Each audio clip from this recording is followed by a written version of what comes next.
Assalamualaikum warahmatullahi wabarakatuh Bunda dan teman-teman semua. Kembali lagi di channel kesayangan kita, Tante Luciana bercerita. Salam sehat dan salam sejahtera untuk kita semua. Lucy harap semoga Bunda dan teman-teman yang sedang menonton selalu dalam keadaan sehat dan bahagia ya. Nah, sebelum kita masuk ke dalam ceritanya, yuk absen dulu di kolom komentar Bunda semua dari daerah mana saja. Lucy doakan semoga yang sudah subscribe rezekinya makin lancar dan selalu dalam lindungan Tuhan Yang Maha Esa. Langsung aja kita simak ke dalam ceritanya. Selamat menonton. Dasar wanita murahan, teriak suamiku di tengah acara kantor saat aku hamil. Di depan atasan dan rekan kerja, dia menuduhku berselingkuh dengan bos demi naik jabatan. Hingga saat kubuka siapa sebenarnya pria itu, kubuat suami menyesal seumur hidupnya. Namaku Marisa, usiaku 23 tahun saat pertama kali menginjakan kaki di gedung pencakar langit itu, PT Geraha Kencana Properti, perusahaan properti terbesar di kota ini. Gedung berkaca biru dengan tinggi 40 lantai berdiri megah di pusat bisnis. Setiap pagi, ribuan karyawan berdesakan masuk melalui pintu putar, tergesa mengejar absen sebelum pukul 8, dan aku adalah salah satu dari mereka. Tapi ada yang tidak mereka ketahui, aku bukan karyawan biasa, atau lebih tepatnya, keluargaku bukan keluarga biasa. PT Geraha Kencana Properti itu bukan sekedar tempat aku mencari nafkah. Ini adalah kerajaan yang dibangun kakekku dari 40 tahun lalu. Kakek Sudiro, pendiri perusahaan, mulai dari toko material kecil di pinggiran kota, hingga sekarang mengelola puluhan proyek properti di seluruh Indonesia. Gedung ini, tanah ini, proyek-proyek ini, semuanya berawal dari tekad dan keringat kakek. Aku ingat betul kata-kata kakek saat aku masih kecil, duduk di pangkuannya di rumah besar keluarga di kawasan Menteng. Nah, keluarga kita ini bukan keluarga kaya raya turun-temurun. Kakek mulai dari nol, dari tukang bangunan yang nekat buka toko material. Kalau suatu saat nanti kamu kerja di perusahaan kakek, ingatlah, jangan pernah lupa dari mana kamu berasal. Itu wasiat yang terus melekat di hatiku. Papa, anak kedua kakek, adalah salah satu pemegang saham utama sekarang. Demikian juga ketika omku. Mereka semua duduk di jajaran direksi. Tapi kakek masih memegang kendali tertinggi sebagai komisaris utama. Meski usianya sudah 75 tahun, setiap bulan kami sekeluarga besar selalu berkumpul di rumah kakek untuk makan malam bersama. Dari situlah aku tahu betapa besar kekuatan yang dimiliki keluarga ini. Bukan hanya soal uang, tapi soal pengaruh dan jaringan bisnis yang membentang hingga ke mancanegara. Aku bisa saja langsung masuk sebagai manajer atau bahkan komisaris utama, yaitu aku sebagai cucu pendiri. Tapi aku memilih jalan yang berbeda. Kamu yakin, nak? Tanya papa saat aku menyampaikan keputusanku 3 tahun lalu. Wajahnya penuh kekhawatiran. Kamu bisa mulai sebagai asisten direksi dulu, biar adaptasi. Aku menggelengkan kepala. Pak, aku ingin memulai dari bawah, benar-benar bawah. Aku ingin merasakan bagaimana rasanya jadi karyawan biasa. Aku ingin belajar dari mereka yang setiap hari berjuang untuk hidup. Nanti kalau aku jadi pemimpin, aku akan tahu bagaimana rasanya dipimpin. Papa terdiam lama, lalu dia tersenyum. Senyum bangga yang tidak bisa disembunyikan. Kamu benar-benar cucu kakekmu. Dia dulu juga seperti itu. Tapi ada syarat yang kakek ajukan. Kamu boleh mulai dari bawah, tapi ingat satu hal. Di perusahaan ini, selain keluarga inti, hanya 3 orang yang tahu siapa kamu sebenarnya. Pak Anton, Direktur Utama. Pak Hartono, HRD Manager. Dan Mas Tanto, Kepala Keamanan. Selebihnya, mereka harus percaya bahwa kamu benar-benar karyawati baru, lulusan universitas biasa yang melamar lewat jalur umum. Itu adil, aku setuju. Maka dimulailah hidup baruku sebagai staf administrasi di lantai 12, divisi dokumentasi dan arsip. Gajiku UMR, persis karyawan baru lainnya. Tugas-tugasku mengarsip dokumen, menyiapkan berkas untuk rapat, fotokopi, mengentri data, dan yang paling menyebalkan, mengantar kopi untuk para manajer kalau asisten mereka sedang tidak ada. Mejaku ada di pojok, tepat di sebelah pendingin ruangan yang bocor. Setiap 2 jam sekali, aku harus mengelap lantai di bawah AC karena airnya menetes. Komputerku generasi lama yang butuh waktu 5 menit hanya untuk membuka program Excel. Kursiku berderit setiap kali aku bergerak, tapi aku tidak pernah mengeluh. "Marisa, tolong ambilkan dokumen proyek Ciputat tahun lalu," teriak Mbak Dina, senior yang membawahi aku. "Siap, Mbak." "Marisa, ini berkas rapat harus dijilid 50, rangkap. Selesai jam 12 ya." "Siap, Mbak." "Marisa, Pak Rudi minta kopi, 1 gula, jangan terlalu manis." "Siap, Pak." Aku berlari ke sana kemari, kaki sering pegal, punggung sering sakit. Tapi aku menikmatinya, aku belajar banyak hal. Aku belajar bagaimana rasanya diabaikan atasan, bagaimana rasanya digosipin teman sekantor, bagaimana rasanya gajian telat karena admin keuangan lagi sibuk, bagaimana rasanya pulang malam karena lembur dengan upah minim. Semua itu berharga. Di kantin, aku duduk bersama teman-teman satu level. Mereka bercerita tentang cicilan KPR yang berat, tentang suami yang suka marah-marah kalau gaji tidak naik, tentang anak yang sakit-sakitan karena polusi. Aku mendengarkan dengan seksama, tak pernah sekalipun menyebut bahwa rumahku di Menteng ber-AC, bahwa mobilku Alphard hitam terparkir di garasi, bahwa aku tidak pernah sekalipun memikirkan soal cicilan bulanan. Aku hanyalah Marisa, staf administrasi biasa. Di kantin itu pula pertama kalinya aku melihat Mas Rasya.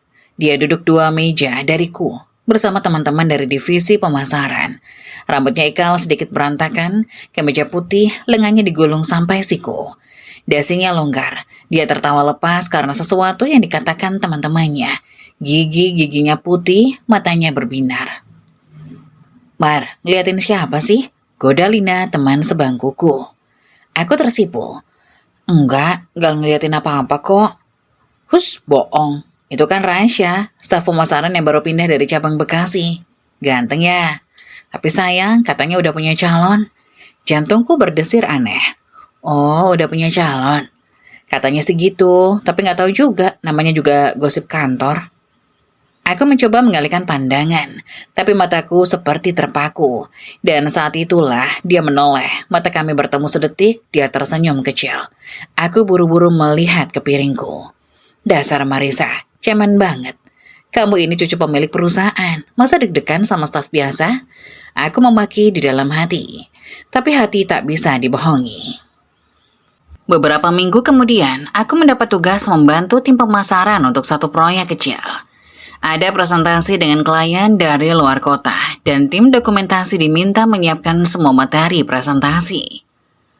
Aku ditugaskan di ruang rapat, menjaga agar LCD proyektor berfungsi, memastikan slide berjalan lancar. Dan di ruang rapat itu, aku bertemu lagi dengan Mas Rasya. Dia adalah salah satu presenter. Hari itu dia tampil memukau, bicaranya lugas, percaya diri, tapi tidak sombong. Dia tahu persis apa yang dia bicarakan. Klien dari Surabaya itu terlihat puas. Setelah rapat selesai, dia menghampiriku. "Makasih ya Mbak, udah bantu urus proyektornya. Tadi sempat error, untung Mbak sigap." Aku tersenyum. "Sama-sama, memang tugas saya kok." "Mari saya Rasya, salam kenal." Dia mengulurkan tangan, aku menjabatnya, tangannya hangat. "Saya tahu," kataku. Maksud saya lihat nama Mas di daftar presenter." Dia tertawa. "Oh gitu, kerja di sini sudah lama?" "Baru beberapa bulan." "Kalau Mas?" "Setahun, tapi baru pindah dari cabang, jadi ya masih sama-sama baru juga." Kami mengobrol beberapa menit, tentang pekerjaan, tentang klien tadi, tentang betapa panasnya AC di ruang rapat. Obrolan ringan yang tidak berarti. Tapi saat dia kembali ke mejanya, aku merasa ada sesuatu yang berbeda. Hari itu, untuk pertama kalinya, aku pulang dengan senyum yang tidak bisa lepas.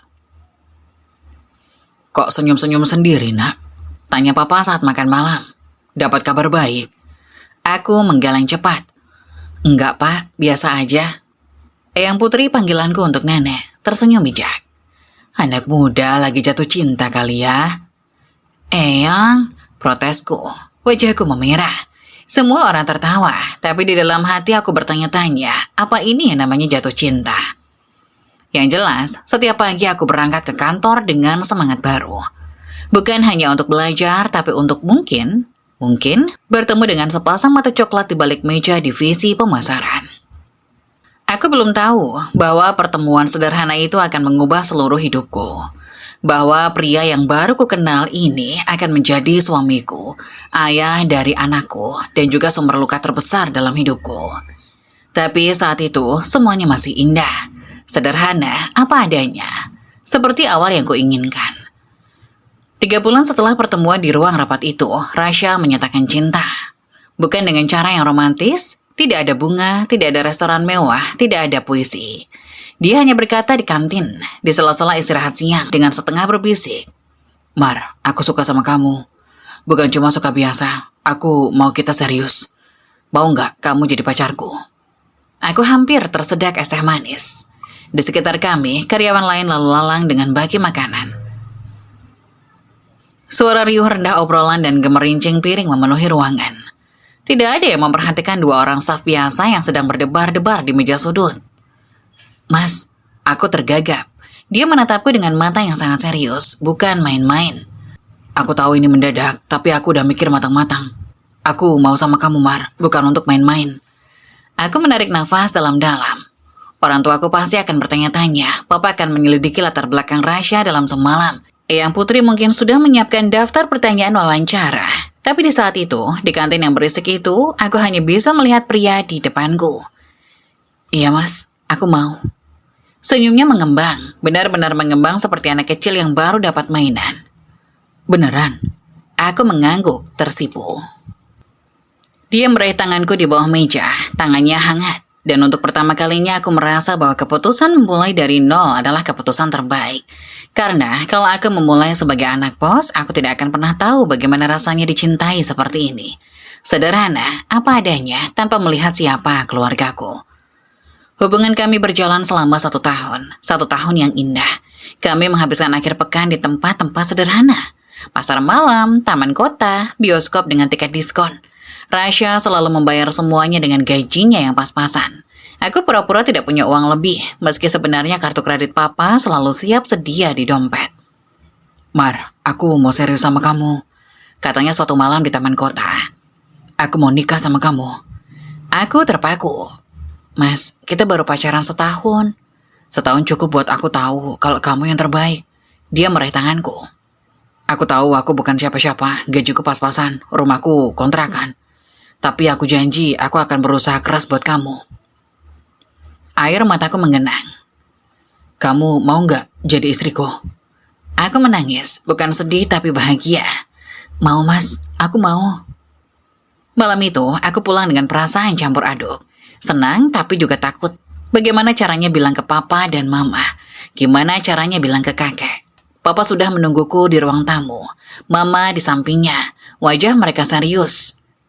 Kamu mau nikah, Rasya? Aku tersentak.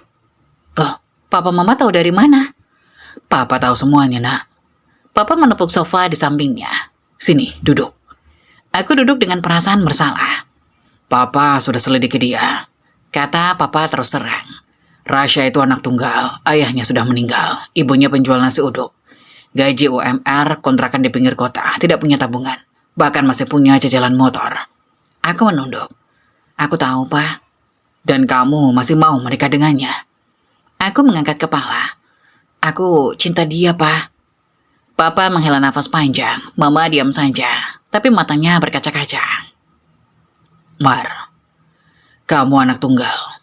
Kamu punya segalanya. Kamu bisa dapat laki-laki manapun yang kamu mau. Kenapa harus dia? Karena dia mencintaiku apa adanya, Pak. Dia tidak tahu siapa aku. Dia cinta sama Marisa, staf administrasi biasa. Bukan Marisa anak pemilik perusahaan. Papa terdiam. Aku ingin merasakan bagaimana dicintai tanpa melihat harta, Pak. Selama ini aku hidup di istana, dikelilingi orang yang hanya ingin dekat karena keluargaku. Tapi Rasya, dia tidak tahu. Dia cinta aku karena aku. Mama akhirnya bicara. Tapi nak, kalau nanti dia tahu siapa kamu sebenarnya bagaimana? Itu nanti, Mah. Itu urusan nanti. Yang penting sekarang dia cinta aku apa adanya. Keesokan harinya, Papa mengundangku ke ruang kerjanya. Kakek sudah ada di sana, juga Mama, seperti sidang pengadilan. Marisa, duduk. Kakek menunjuk kursi di depannya. Wajahnya serius. Aku langsung gugup. Ada apa, Kek? Kakek menatapku tajam. Papa mau bilang kamu mau menikah dengan laki-laki itu, Rasya. Aku mengangguk pelan. Kakek menghela nafas panjang. Marisa, kakek sudah hidup 75 tahun. Kakek sudah lihat banyak pernikahan. Ada yang berhasil, ada yang hancur. Dan kakek bisa lihat dari sekarang, pernikahan ini akan hancur. Aku tersentak. Kakek? Kakek serius. Kakek menatapku lekat-lekat. Laki-laki itu dari keluarga sederhana. Tidak salah jadi orang sederhana. Kakek juga dulu begitu. Tapi masalahnya, dia tidak tahu siapa kamu. Suatu hari nanti dia akan tahu. Dan saat itu terjadi, akan ada dua kemungkinan. Dia akan merasa tertipu, atau dia akan jadi mata duitan. Dua-duanya tidak baik. Aku akan jelaskan sebelum menikah, Kek. Kamu mau jelaskan? Kakek mengangkat alis. Kapan? Besok? Lusa? Aku diam. Jujur aku belum berpikir sejauh itu. Papa menyela. Kakek, saya sudah tawarkan kompromi. Marisa boleh menikah asalkan dia bilang siapa dirinya yang sebenarnya. Aku menggeleng keras. Tidak, Pak. Kalau aku bilang dia akan berubah, dia akan jadi berbeda. Mungkin dia akan menerimamu apa adanya. Bantah Papa. Atau mungkin dia akan kabur karena merasa rendah diri. Sahut kakek. Atau sebaliknya, dia akan memanfaatkanmu. Itu resikonya. Aku memegang tangan kakek. Kek, aku percaya sama dia. Aku tahu dia laki-laki baik. Dia tidak akan berubah meski tahu siapa aku. Kakek menatapku lama, sangat lama, lalu dia menghela nafas. Malam itu, aku menelpon Rasya. Mas, aku sudah bicara sama orang tuaku. Mereka setuju kita menikah. Yes, teriaknya dari seberang. Mar, kamu serius? Serius, Mas? Tapi mereka mau ketemu aku nggak? Mau ngobrol? Aku diam sebentar. Mereka lagi sibuk, Mas. Lagi ada urusan keluarga. Tapi mereka sudah kasih restu kok.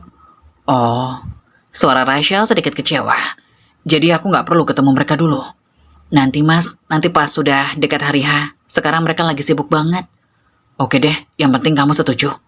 Aku tersenyum. Aku setuju, Mas. Kita nikah sederhana aja ya, Mar. Aku nggak punya banyak uang. Mungkin di masjid dekat kontrakanku dengan nasi kotak untuk 100 orang. Kamu nggak apa-apa kan? Aku tersenyum lebih lebar. Aku nggak apa-apa, Mas. Yang penting kita halal.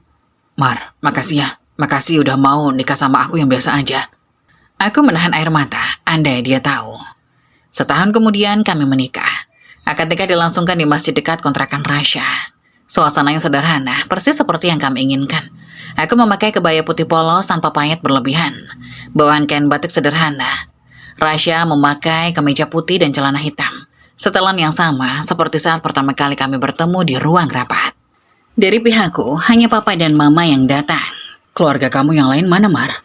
Tanya Rasya saat kami bersiap di ruang pengantin. Mama menyahut cepat.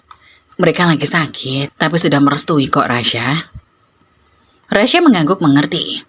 Saya doain semoga cepat sembuh ya, Bu. Aku menunduk, menahan senyum. Yang hadir di sini adalah pemilik perusahaan tempat kami bekerja. Papa, yang duduk di barisan tamu paling depan adalah pemegang saham terbesar. Tapi karena permintaanku, Papa dan Mama datang sebagai orang tua biasa yang tidak ingin mencolok. Papa bahkan memakai baju koko putih sederhana yang dibeli di pasar. Bukan setelan Armani yang biasa dia kenakan. Mama melepas semua perhiasannya, hanya memakai gelang perak sederhana pemberian nenek. Mereka duduk di kursi plastik seperti tamu lain. Tidak ada yang tahu bahwa lelaki yang mengucapkan selamat itu adalah bos dari semua orang di kantor. Mahar pernikahan kami adalah seperangkat alat sholat dan uang 23 juta. Tabungan Rasya selama 2 tahun bekerja. Bukan jumlah besar untuk keluargaku, tapi aku tahu itu semua yang dia punya. Dan aku menerimanya dengan bangga. Setelah akad, kami mengadakan resepsi sederhana di aula masjid dengan nasi kotak untuk 100 orang. Tidak ada catering bintang 5, tidak ada dekorasi mewah, hanya doa restu dari orang-orang terdekat. Saat bersalaman dengan Papa, dia berbisik. Kamu yakin dengan pilihanmu, Nak? Aku mengangguk mantap. Yakin, Pak? Papa menatapku lama. Kalau begitu, jalani dengan bahagia. Kami tinggal di apartemen studio di kawasan Jakarta Barat. Apartemen mungil seluas 24 meter persegi dengan 1 kamar tidur yang menyatu dengan ruang tamu dan dapur kecil di pojok. Jendela kamar menghadap ke tembok gedung sebelah, tapi kalau sore kami bisa melihat langit jingga di sela-sela bangunan. Mungkin sederhana, kata Rasya saat pertama kali mengajakku melihatnya. Tapi ini yang mampu aku beli. Nanti kalau aku naik jabatan, kita cari yang lebih besar. Aku tersenyum. Tidak apa-apa mas, aku suka. Dan aku sungguh suka. Setiap malam kami memasak bersama di dapur mungil. Aku memotong bawang, dia menggoreng telur. Kami makan sambil duduk di lantai beralas tikar karena tidak punya meja makan. Setelah itu kami membersihkan piring-piring bersama. Bergantian menyabun dan membilasnya. Aku yang selama ini hidup di rumah besar dengan pembantu merasakan kebahagiaan baru. Kebahagiaan yang sederhana. Kebahagiaan yang nyata. Kamu bahagia nggak, Mar? Tanya Rasya suatu malam saat kami duduk di balkon kecil, menikmati udara malam yang sedikit lebih sejuk. Bahagia banget, Mas. Dia meraih tanganku. Maaf, belum bisa kasih yang lebih. Aku menempelkan kepalanya di bahunya. Ini sudah lebih dari cukup. Setahun pernikahan kami berjalan dengan manis. Pagi-pagi kami berangkat bersama ke kantor, meskipun divisi berbeda. Kami sarapan bubur ayam di pinggir jalan, lalu naik KRL bersama. Di stasiun kami terpisah. Aku ke lantai 12, dia ke lantai 8. Sore harinya kami janjian pulang bersama lagi. Mar, kamu hamil? Teriak Rasya suatu malam saat melihat hasil tes pack. Kami berpelukan di tengah apartemen mungil, menangis bahagia. Dia memutar-mutarku sampai aku pusing dan minta berhenti. Mas, pusing, aku kan hamil. Oh iya, maaf. Dia mengusap perutku yang masih datar dengan lembut.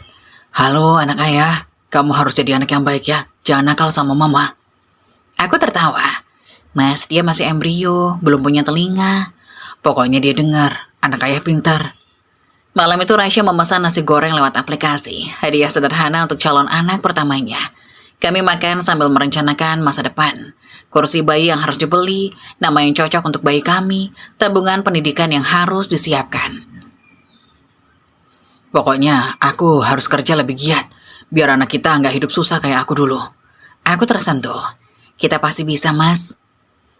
2 minggu setelah kabar bahagia itu, semuanya berubah. Kabar kehamilanku cepat menyebar ke keluarga besar. Di acara makan malam keluarga di rumah kakek, semua orang heboh. Eyang Putri langsung memeluk erat. Alhamdulillah, nak. Eyang mau jadi buyut. Om-om dan tante-tante bergantian memberi selamat, tapi papa seperti biasa langsung berpikir praktis. Mar, kamu harus berhenti jadi staf administrasi. Aku terkejut. Loh, kenapa, Pak? Kamu hamil, kerja di lantai 12 itu terlalu berat. Lari ke sana ke sini, angkat berkas berat. Lembur nggak jelas. Papa nggak mau cucu papa kenapa-napa. Aku menghela nafas. Pak, aku bisa kok. Aku masih kuat. Bukan masalah kuat atau tidak. Ini masalah kesehatan kamu dan bayi. Mama menyambung. Rinaldi yang duduk di sampingku ikut bicara. Gue punya usul, Marisa pindah aja jadi wakil gue. Aku memandangnya bingung. Wakil? Maksud lo? Gue kan sekarang direktur operasional. Butuh wakil yang bisa gue percaya. Kerjaan administrasi bisa dilimpahkan ke staf lain. Lo tinggal ngawasin, tanda tangan dokumen, dampingin gue rapat. Gak capek-capek amat. Tapi Re, itu jabatan tinggi. Orang kan bakal curiga. Biarin, lo pantas kok dapat promosi. Udah setahun lebih lo kerja keras. Gak pernah minta fasilitas khusus. Orang gak akan curiga kalau emang lo layak. Papa mengangguk setuju. Rinaldi benar, ini keputusan terbaik. Aku masih ragu. Tapi, tidak ada tapi. Potong kakak tegas. Semua orang diam. Kakak jarang bicara, tapi kalau sudah bicara itu keputusan final. Marisa, kamu itu cucu kakek. Kamu darah daging kakek. Kakek nggak rela, darah kakek diperas tenaganya kayak kuli. Kamu mau mulai dari nol kakek kasih, tapi sekarang kamu hamil. Prioritas berubah, kamu harus jaga diri, itu perintah. Aku tertunduk. Kakek benar, aku memang perlu menjaga diri. Baik, Kek. Aku nurut. 2 hari kemudian, aku dipanggil ke ruangan Pak Anton. Marisa, duduk. Pak Anton menunjuk kursi di depan. Di sampingnya duduk seorang pria muda tampan dengan kemeja putih rapi dan kacamata tipis. Aku mengenalnya. Rinaldi, anak Om Benny yang baru pulang dari luar negeri. Kamu kenal Rinaldi kan? Tanya Pak Anton. Aku tersenyum tipis. Baru lihat beberapa kali di koridor, Pak. Rinaldi nyaris tidak bereaksi. Bagus, dia main peran dengan baik. Pak Anton menjelaskan. Rinaldi ini direktur operasional baru kita, lulusan MBA dari Amerika. Dia butuh wakil direktur yang bisa dipercaya. Dan setelah mempertimbangkan, kami memilih kamu. Aku pura-pura terkejut. Saya, wakil direktur. Tapi saya staf administrasi biasa, saya tidak punya pengalaman, Pak. Justru itu, Renaldi akhirnya bicara, suaranya dingin, profesional. Saya tidak butuh orang yang sudah terbiasa dengan cara lama, saya butuh orang yang mau belajar. Dan dari laporan Pak Anton, kamu pekerja keras, jujur, dan teliti, itu yang saya butuhkan. Aku menatap Pak Anton dengan wajah bingung, pura-pura bingung tentu saja. Sepupuku ini benar-benar aktor handal. Gaji kamu naik 4 kali lipat, plus tunjangan eksekutif, mobil dinas, sopir, asisten pribadi, dan jaminan kesehatan kelas 1. Kamu bisa mulai Senin depan, kata Pak Anton. Aku menerima tawaran itu, tapi di luar dugaan, kenaikan jabatan ini justru menjadi awal dari kehancuran rumah tanggaku. Malam itu, Rasya menyambut dengan gembira. Wakil direktur. Mar, kamu serius? Naik dari staf administrasi langsung jadi wakil direktur? Matanya membelalak. Iya mas, katanya mereka lihat kinerjaku. Rasya memelukku erat. Astagfirullah, istriku hebat banget. Gaji naik 4 kali lipat, mobil dinas, asisten pribadi. Kita bisa pindah ke apartemen yang lebih besar. Aku tertawa melihat antusiasmenya, tapi kemudian dia bertanya, direktur operasional yang baru itu siapa namanya? Renaldi ya? Iya, anak direktur katanya, baru pulang dari Amerika. Oh, Rasya mengangguk, tapi ada sesuatu di matanya. Wakil direktur berarti kamu kerja dekat banget sama dia ya? Iya, sebagai wakil pasti sering rapat bareng. Dia diam sebentar, lalu berkata, jaga jarak ya Mar, biar gak ada gosip. Aku tertawa. Mas, ini pekerjaan, gak mungkin jaga jarak sama bos. Iya sih, tapi hati-hati saja. Orang kantor kan suka julid. Itu mah sudah biasa. Kami tertawa bersama, menganggapnya candaan. Tapi aku tidak tahu, saat itu juga bibit-bibit kecurigaan mulai tertanam di hati suamiku. Dan aku tidak pernah menyangka kehamilan yang seharusnya jadi berkah justru menjadi pemicu kehancuran paling menyakitkan dalam hidupku. Senin pagi itu, aku memasuki ruangan baru di lantai 28. Kantor direktur operasional ternyata jauh berbeda dari lantai 12 yang bising dengan mesin fotokopi dan dering telepon tanpa henti. Di sini semuanya sunyi, karpet tebal meredam langkah kaki, dinding kaca buram memisahkan ruang eksekutif dari ruang staf pendukung. Mejaku kini ada di dalam, bukan di pojok dekat AC bocor, tapi di ruangan semi-private bersebelahan dengan ruang Renaldi. Selamat pagi Mbak Marisa. Seorang wanita muda menyapaku. Saya adalah sekretaris Pak Renaldi. Nanti kalau ada perlu bisa lewat saya dulu. Aku mengangguk sopan, padahal aku tahu dia adalah anak dari sepupu jauh yang baru lulus kuliah. Tapi aku harus tetap main peran. Belum sempat duduk, Renaldi keluar dari ruangannya. Mar, masuk, kita bahas jadwal. Begitu pintu ditutup, dia langsung berubah. Gila, gue bete banget harus pura-pura gak kenal sama lo. Aku tertawa. Lo yang mulai main dingin-dingin di ruangan Pak Anton. Ya harus dong, biar profesional. Dia merebahkan diri di kursi eksekutif. Tapi serius Mar, lo siap jadi wakil gue. Kerjaan lo kan banyak banget. Tapi nggak sefisik di lantai 12 sih. Lo lebih banyak dampingin gue rapat, review dokumen, ketemu klien. Insya Allah siap, Rey. Bagus. Dia menatapku serius. Tapi gue mau ngomong sesuatu. Lo tau sendiri kan, posisi lo sekarang rawan. Orang bakal lihat lo yang tiba-tiba naik jabatan. Apalagi kita sepupu, tapi orang nggak tahu. Mereka bisa berpikir macam-macam. Aku mengangguk. Gue tahu, Rey. Makanya, kita harus profesional di depan umum. Di kantor, gue adalah bos lo, bukan sepupu. Lo panggil gue Pak Renaldi, jangan Rey. Serius? Ya terserah deh, yang penting profesional. Hari-hari berikutnya terasa seperti roller coaster. Pekerjaanku benar-benar berubah total. Aku tak lagi berlarian mengantar berkas atau fotokopi dokumen. Kini aku duduk di ruang rapat bersama para direktur, mencatat poin-poin penting. Sesekali memberi masukan. Aku mendampingi Renaldi ke meeting dengan klien-klien besar. Aku membaca laporan keuangan, menandatangani dokumen pengadaan, memimpin rapat koordinasi kalau Renaldi berhalangan. Di luar dugaan aku menikmatinya, ternyata darah pengusaha kakak mengalir kuat di nadiku. Mar, lo bakal jadi bos. Puji Renaldi suatu hari. Cara lo handle rapat, bagus banget. Tegas tapi gak galak. Makasih pak, aku tersenyum. Dia tertawa. Udahlah, jangan panggil pak, sekarang kan lagi gak ada orang. Ya lo sendiri yang nyuruh. Kami sering bergadang di kantor kalau ada deadline banyak. Renaldi yang perfeksionis suka merevisi proposal berkali-kali sampai sempurna. Aku yang hamil muda sering mengantuk tapi tetap bertahan. Lo istirahat aja, katanya suatu malam. Gue lanjut sendiri. Gak enak sama lo. Lo pikir gue tega lihat sepupu hamil lembur. Nanti papa lo marah. Aku tertawa. Oke deh, gue istirahat sebentar ya. Di ruang tunggu eksekutif ada sofa panjang yang nyaman. Aku merebahkan diri, memejamkan mata. Saat bangun, selimut tipis menutupi badanku. Renaldi pasti yang menyelimutiku. Aku tersenyum, sepupuku memang baik hati. Suatu sore, hujan turun sangat deras. Aku dan Renaldi baru selesai rapat dengan klien di luar. Kami berdiri di lobi gedung klien, menunggu hujan reda. Tapi hujan tak kunjung berhenti, malah semakin deras disertai angin kencang. Lo hamil, gak boleh kehujanan. Gue antar aja, kata Renaldi. Gak usah gue pesen taksi online aja. Taksi online gak bisa masuk ke lobi, lo tetap bakal kehujanan dari pintu ke taksi. Mobil gue di basement, langsung nyambung ke lobi. Lo gak bakal kena air. Aku ragu, tapi perutku mulai terasa tidak nyaman, mungkin karena kelelahan. Ya sudah deh, tapi antar ke depan apartemen aja ya, gak usah masuk, dan lo langsung pulang. Renaldi mengangguk mengerti. Di perjalanan, kami macet berjam-jam. Hujan menyebabkan genangan di mana-mana. Renaldi mengemudi dengan hati-hati, sesekali menanyakan keadaanku. Lo gak apa-apa, kalau mual bilang ada kantong plastik di saku pintu. Gue baik-baik aja, makasih ya. Sesampainya di apartemen, sudah hampir pukul 9 malam. Rasya pasti sudah pulang, aku berharap dia mengerti. Makasih ya, hati-hati di jalan. Pasti, istirahat yang cukup ya.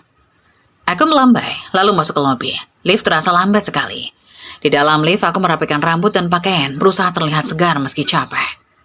Saat pintu lift terbuka, aku melihat Rasya sudah berdiri di depan pintu apartemen. Wajahnya tegang. Mas, kok di sini? Sudah dari tadi nunggu. Hujan-hujan begini kamu dari mana? Aku baru pulang, tadi macet parah. Naik apa? Matanya menyelidik. Aku diam sebentar, terlambat menyadari jebakan pertanyaan itu. Diantar Pak Renaldi. Wajahnya berubah. Diantar? Dia antar kamu pulang? Iya mas, hujan deras banget, aku hamil, takut kenapa-napa. Dia baik. Baik? Potongnya tajam. Dia baik banget sama kamu, sampai-sampai antar jemput segala. Mas, ini cuma karena hujan. Kalau tidak hujan, dia antar juga. Pulang malam-malam bareng bos, kamu pikir aku nggak tahu? Aku menarik nafas dalam-dalam. Mas, ini nggak kayak yang kamu kira. Kita baru selesai rapat sama klien, hujan deras. Dia hanya ingin memastikan aku selamat sampai rumah. Memastikan kamu selamat? Atau memastikan dia punya alasan buat deket-deket sama kamu? Mas Rasya? Dia membanting pintu, hingga membuat tetangga sebelah mengintip. Aku terkejut, belum pernah dia semarah ini. Setiap hari aku dengar gosip di kantor, katanya kamu dekat dengan direktur baru. Katanya kamu sering lembur berdua. Katanya dia yang menyelimuti kamu, sekarang dia antar kamu pulang. Apalagi yang harus aku percaya, Marisa? Air mataku mengalir. Mas, percayalah sama aku kan istrimu. Kata-kata itu gak cukup, buktikan. Gimana caranya? Dia terdiam, lalu berkata dengan suara dingin. Berhenti, minta pindah, atau berhenti kerja sekalian. Aku terpaku. Berhenti kerja? Mas, kita butuh uang itu, apalagi bayi kita akan lahir. Kita bisa hidup dengan gajiku. Tidak perlu gajimu yang besar itu kalau harus dibayar dengan selingkuh. Darahku mendidih. Selingkuh? Mas nuduh aku selingkuh. Apalagi yang harus aku pikirkan? Pikirkan bahwa aku istrimu. Pikirkan bahwa aku mengandung anakmu. Pikirkan bahwa selama ini aku bekerja keras untuk kita, bukan untuk orang lain. Kami berteriak-teriak di ruang tamu mungil apartemen studio. Hujan di luar masih deras, tapi tidak lebih deras dari air mataku. Mas, coba mas pikir logis, kalau aku benar-benar selingkuh, apa mungkin aku pulang ke rumah setiap malam? Apa mungkin aku tetap bersamamu? Apa mungkin aku mengandung anakmu? Rasya terdiam, tangannya gemetar. Setiap hari aku dengar orang bicara. Mereka bilang kamu tidak pantas dapat jabatan itu kalau cuma kerja keras. Pasti ada apa-apa, pasti kamu tidur dengan bos. Awalnya aku lawan, tapi makin lama makin berat. Aku menghampirinya, meraih tangannya. Mas, dengar. Aku tidak tahu kenapa orang bicara begitu, tapi aku tahu siapa diriku. Aku tahu apa yang aku lakukan. Aku tidak pernah mengkhianati kamu. Tidak pernah. Dia menatapku. Kamu yakin dia tidak punya perasaan sama kamu? Aku menggeleng mantap.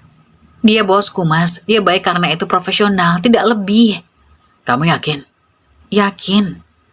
Rasya menghela napas panjang. Tangannya meraih perutku yang mulai membesar. Maaf. Maaf aku marah-marah. Maaf karena aku tidak percaya. Bisiknya. Tapi tolong ngertiin aku. Aku cemburu. Aku takut kehilangan kamu. Aku memeluknya. Kamu tidak akan kehilangan aku, mas. Selama kamu percaya sama aku. Tapi keesokan harinya, semuanya kembali seperti semula. Saat aku cerita bahwa aku dan Renaldi akan pergi keluar kota untuk presentasi proyek baru, wajah Rasya langsung berubah. Luar kota? Berdua? Ada tim juga, Mas, bukan berdua saja. Tapi kalian berdua yang presentasi. Aku menghela nafas. Iya, tapi tidak usah cari alasan lain tidak bisa pergi. Mas, ini tugas. Tugas atau kesempatan? Aku menatapnya lelah. Lingkaran setan ini terus berulang. Rasa percaya yang datang sebentar lalu hilang lagi oleh cemburu buta. Dan aku mulai lelah. Di kantor, Renaldi mulai melihat perubahan sikapku. Mar, lu kenapa? Akhir-akhir ini murung terus. Aku menggeleng. Gak apa-apa. Jangan bohong, ini gue, sepupu lo. Ceritalah. Aku terdiam lama. Lalu akhirnya aku ceritakan semuanya. Tentang kecemburuan Rasya. Tentang tuduhannya. Tentang betapa lelahnya aku berusaha meyakinkan suamiku sendiri. Renaldi mendengarnya dengan serius. Wajahnya mengerah saat aku selesai. Gue harus bicara sama dia. Jangan, itu hanya akan memperburuk keadaan. Tapi lo hamil, Mar. Stres kayak gini gak baik buat lo dan bayi. Aku tahu, tapi apa yang bisa aku lakuin? Renaldi menatapku dengan iba. Lo yakin dia laki-laki yang tepat? Pertanyaan itu menusuk, aku tidak bisa menjawab. Karena di dalam hati aku juga mulai bertanya-tanya. 3 bulan berlalu, 3 bulan pertengkaran yang terus berulang seperti kaset rusak. Aku tak bisa menghitung lagi berapa kali Rasya marah karena hal-hal sepele. Pernah suatu malam dia membanting ponselku karena melihat notifikasi chat dari Renaldi yang menanyakan jadwalku masuk kerja setelah cuti hamil. Padahal isinya cuma, Mar, lo istirahat aja dulu, gue handle meeting, jangan mikir kerja dulu. Lihat, dia chat kamu malam-malam, teriak Rasya. Mas, itu cuma nanya jadwal, itu pun karena aku yang minta diinfokan perkembangan proyek. Kamu minta diinfokan, berarti kalian sering chat. Aku menghela nafas panjang. Capek sekali harus menjelaskan hal yang sama berulang kali. Pernah juga di minggu berikutnya, aku pamit untuk ikut dinner tim. Acara resmi dihadiri 20 orang dalam rangka merayakan keberhasilan proyek. Rasya melarang. Dinner, jelas-jelas itu cuma alasan biar ketemu sama dia. Mas, dinner itu ada 20 orang dari berbagai divisi. Aku bahkan duduk jauh dari beliau. Tapi dia pasti ada di sana kan? Aku diam, tidak bisa berbohong. Nah kan? Akhirnya aku tidak jadi pergi. Keesokan harinya, Renaldi menanyakan kenapa aku absen. Aku hanya menjawab singkat. Gak enak badan. Tapi dari matanya aku tahu dia tidak percaya. Pernah juga kejadian di supermarket. Kami sedang belanja kebutuhan bulanan. Tiba-tiba ponselku berdering. Renaldi menelpon. Halo Pak Renaldi. Mar, maaf. Ganggu lo di luar jam kerja. Gue butuh data proyek Cipayung. Lo inget gak filenya ada di mana? Aku menjelaskan sebentar. Kurang dari 2 menit. Saat ku tutup telepon, Rasya sudah berdiri, wajahnya cemberut. Libur pun masih dihubungi. Mas, itu urgent. Pak Rey butuh data. Pak Rey, panggilannya manja banget. Aku menahan diri untuk tidak membantah, tapi di dalam hati rasanya seperti diremas. Setiap hari, aku pulang ke apartemen dengan perasaan was-was. Apa yang akan dia tuduhkan kali ini? Apakah hari ini dia akan marah? Apa yang akan memicu amarahnya? Aku mulai terbiasa berjalan jinjit di rumah sendiri. Terbiasa menyembunyikan ponsel. Terbiasa mematikan notifikasi. Terbiasa berbohong kecil tentang siapa yang kutelepon, siapa yang kuchat. Aku benci melakukannya, tapi aku lebih benci melihat amarahnya. Bayiku sering bergerak gelisah di perut, seolah merasakan stres ibunya. Kadang di malam hari, dia menendang-nendang dengan keras. Aku mengusap perut, berbisik.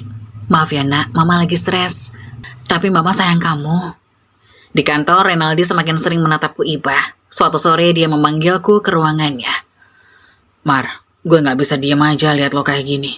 Lingkaran hitam di mata lo makin tebal. Lo kurusan, lo sering ngelamun. Ini gak sehat. Gue baik-baik aja, Rey. Bohong. Lo gak perlu bohong sama gue. Gue sepupu lo. Lo bisa cerita sama gue. Aku terdiam.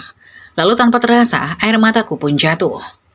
Gue capek, Rey, capek banget. Setiap hari harus jelasin hal yang sama. Setiap hari dituduh, setiap hari dicurigai.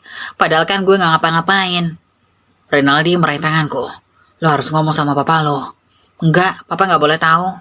Dia bisa marah besar. Justru itu, dia harus tahu, biar dia.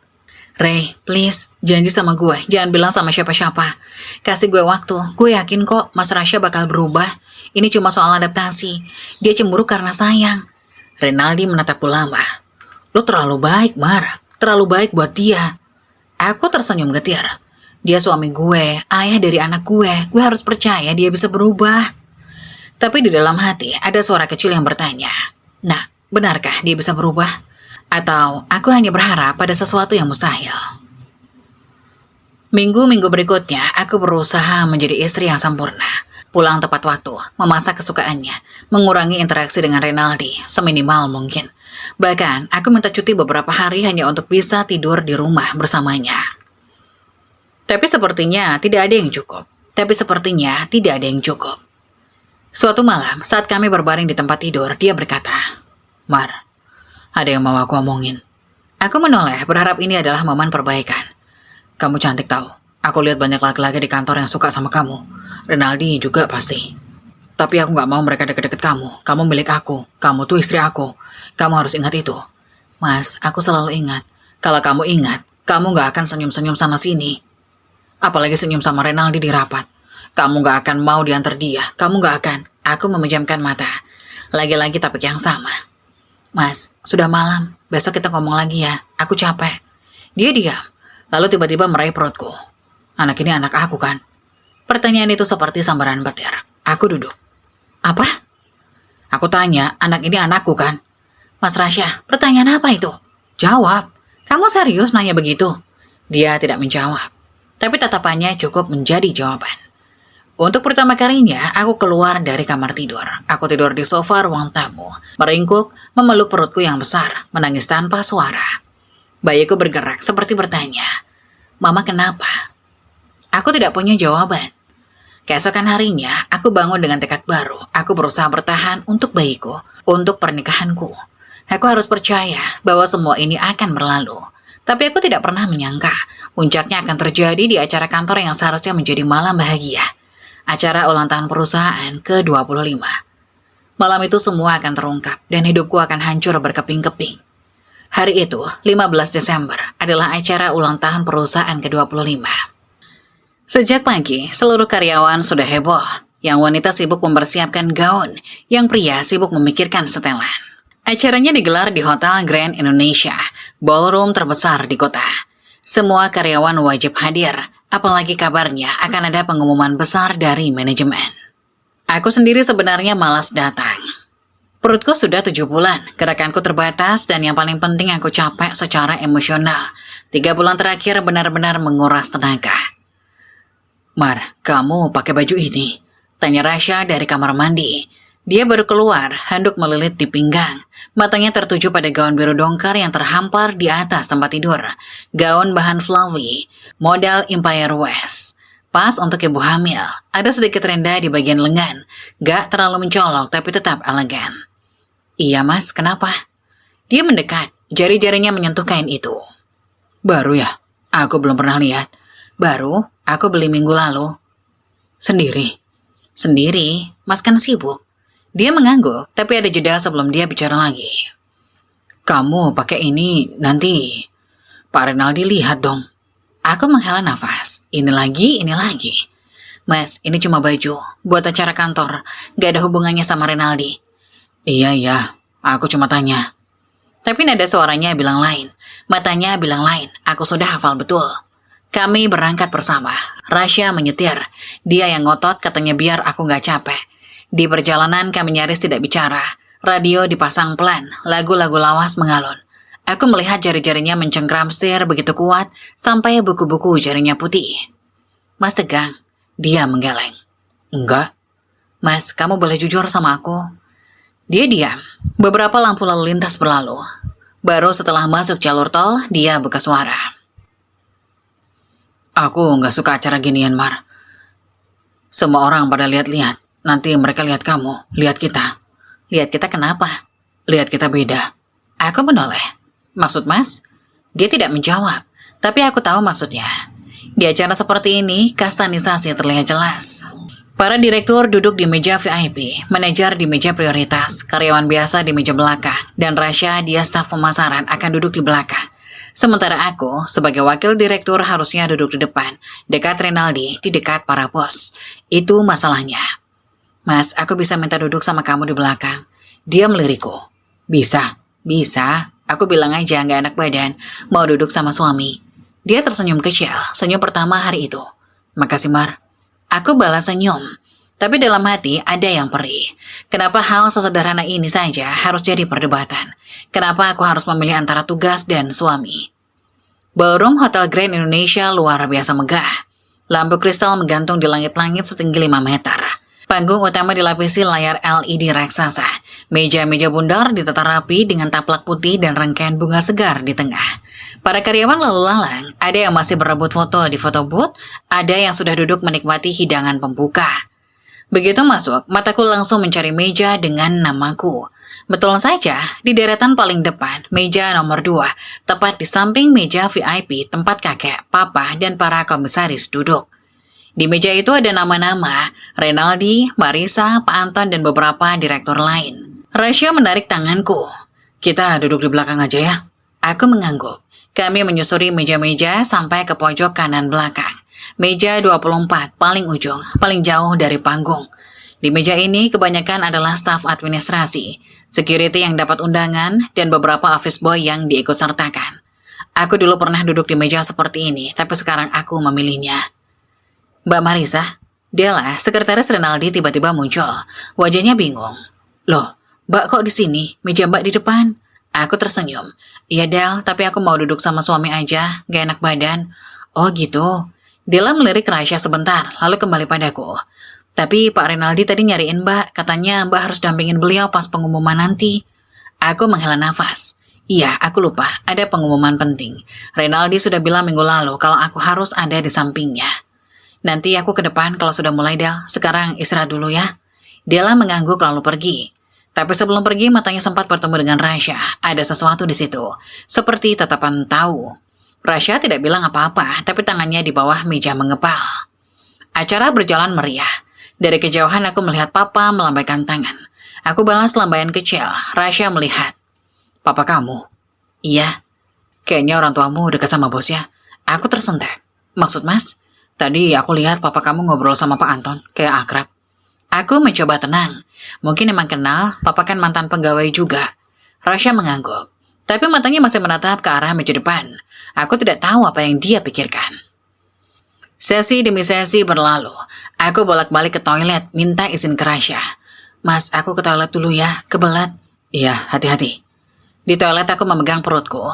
Bayiku menendang dengan aktif. Mungkin karena musik keras. Aku mengusap-usap perutku lembut. Sabar ya nak, sebentar lagi selesai. Saat keluar dari bilik, aku bertemu Della lagi. Wajahnya agak panik. Mbak Marisa, Pak Renaldi nyariin. Udah dari tadi. Sebentar lagi pengumuman manajemen baru. Iya Del, aku kesana sekarang. Aku berjalan menuju meja depan. Renaldi duduk dengan setelan hitam. Kacamata tipisnya, rambutnya tersisir rapi. Dia tampan, gak bisa dipungkiri. Tapi buatku dia cuma sepupu. Mar, akhirnya lo datang. Dia menarik kursi di sampingnya. Duduk sini. Lo harus ada di samping gue pas pengumuman. Re, gue harus. Mar, please, ini penting. Om minta lo ada di situ. Om? Maksudnya papa? Aku menghela nafas. Oke, tapi setelah ini gue balik ke belakang ya. Renaldi mengangkat alis. Belakang? Lo duduk di belakang? Sama suami lo? Kenapa gak ke depan aja sama suami lo? Iya, gak usah lah. Dia menggeleng. Lo terlalu baik, Mar. Udah Re, jangan mulai. Acara sampai pada puncak. Pengumuman manajemen baru. Pak Anton naik panggung, mengambil mikrofon. Hadirin sekalian, malam ini kita tidak hanya merayakan ulang tahun perusahaan, tapi juga mengumumkan beberapa perubahan di jajaran manajemen. Aku berdiri di samping panggung, di belakang layar. Renaldi di depanku, siap naik. Tenang aja, gak usah grogi. Gue gak grogi, gue cuma gak enak sama Mas Rasya. Renaldi menoleh. Lu serius masih mikirin dia di saat yang kayak gini? Dia suami gue, Ray. Diam, lalu dia menghela napas. Gue tahu, tapi lo juga harus mikirin diri lo sendiri dan bayi lo. Ray, please.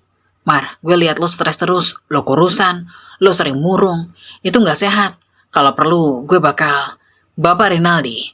Suara dari panggung memanggil, gilirannya. Dia menatapku. Kita lanjutin nanti. Lo tunggu di sini. Aku mengangguk. Dia naik panggung. Dari belakang layar aku melihat papa tersenyum bangga. Kakek mengangguk-angguk. Acara mencapai puncaknya saat pengumuman manajemen baru. Renaldi dipromosikan menjadi wakil direktur utama. Semua orang bertepuk tangan meriah. Dari belakang panggung, aku melihat Renaldi melambai tangan. Wajahnya tersenyum sopan. Di meja VIP, kakak mengangguk bangga. Papa dan om-omku ikut bertepuk tangan. Aku tersenyum, bangga pada sepupuku. Dia memang pantas mendapatkan promosi itu. Kerja kerasnya selama ini, dedikasinya, visinya yang brilian, semua terbayar sudah. Tapi senyumku hanya bertahan beberapa detik. Marisa. Suara itu menggelegar memecahkan tepuk tangan. Semua orang menoleh ke arah sumber suara. Aku juga menoleh. Rasya. Dia berdiri di dekat pintu masuk ballroom. Wajahnya merah padam, urat di dahinya menonjol, tangan mengepal di samping badan. Matanya, astaga, matanya seperti ingin membunuh. Mas Rasya, gumam guliri. Dia mulai berjalan, menerabas kerumunan. Orang-orang spontan menyingkir memberi jalan. Beberapa wanita menjerit pelan, menarik temannya menjauh. Yang lain hanya bisa terpaku, matanya terbelalak, mulutnya setengah terbuka. Aku diam di tempat. Kakiku seperti terpaku di lantai, tidak bisa bergerak. Dasar wanita murahan. Teriaknya memecah keheningan. Suaranya menggema di ballroom megah itu. Lampu kristal di atas kami seolah ikut bergetar. Mas, apa yang Mas lakukan?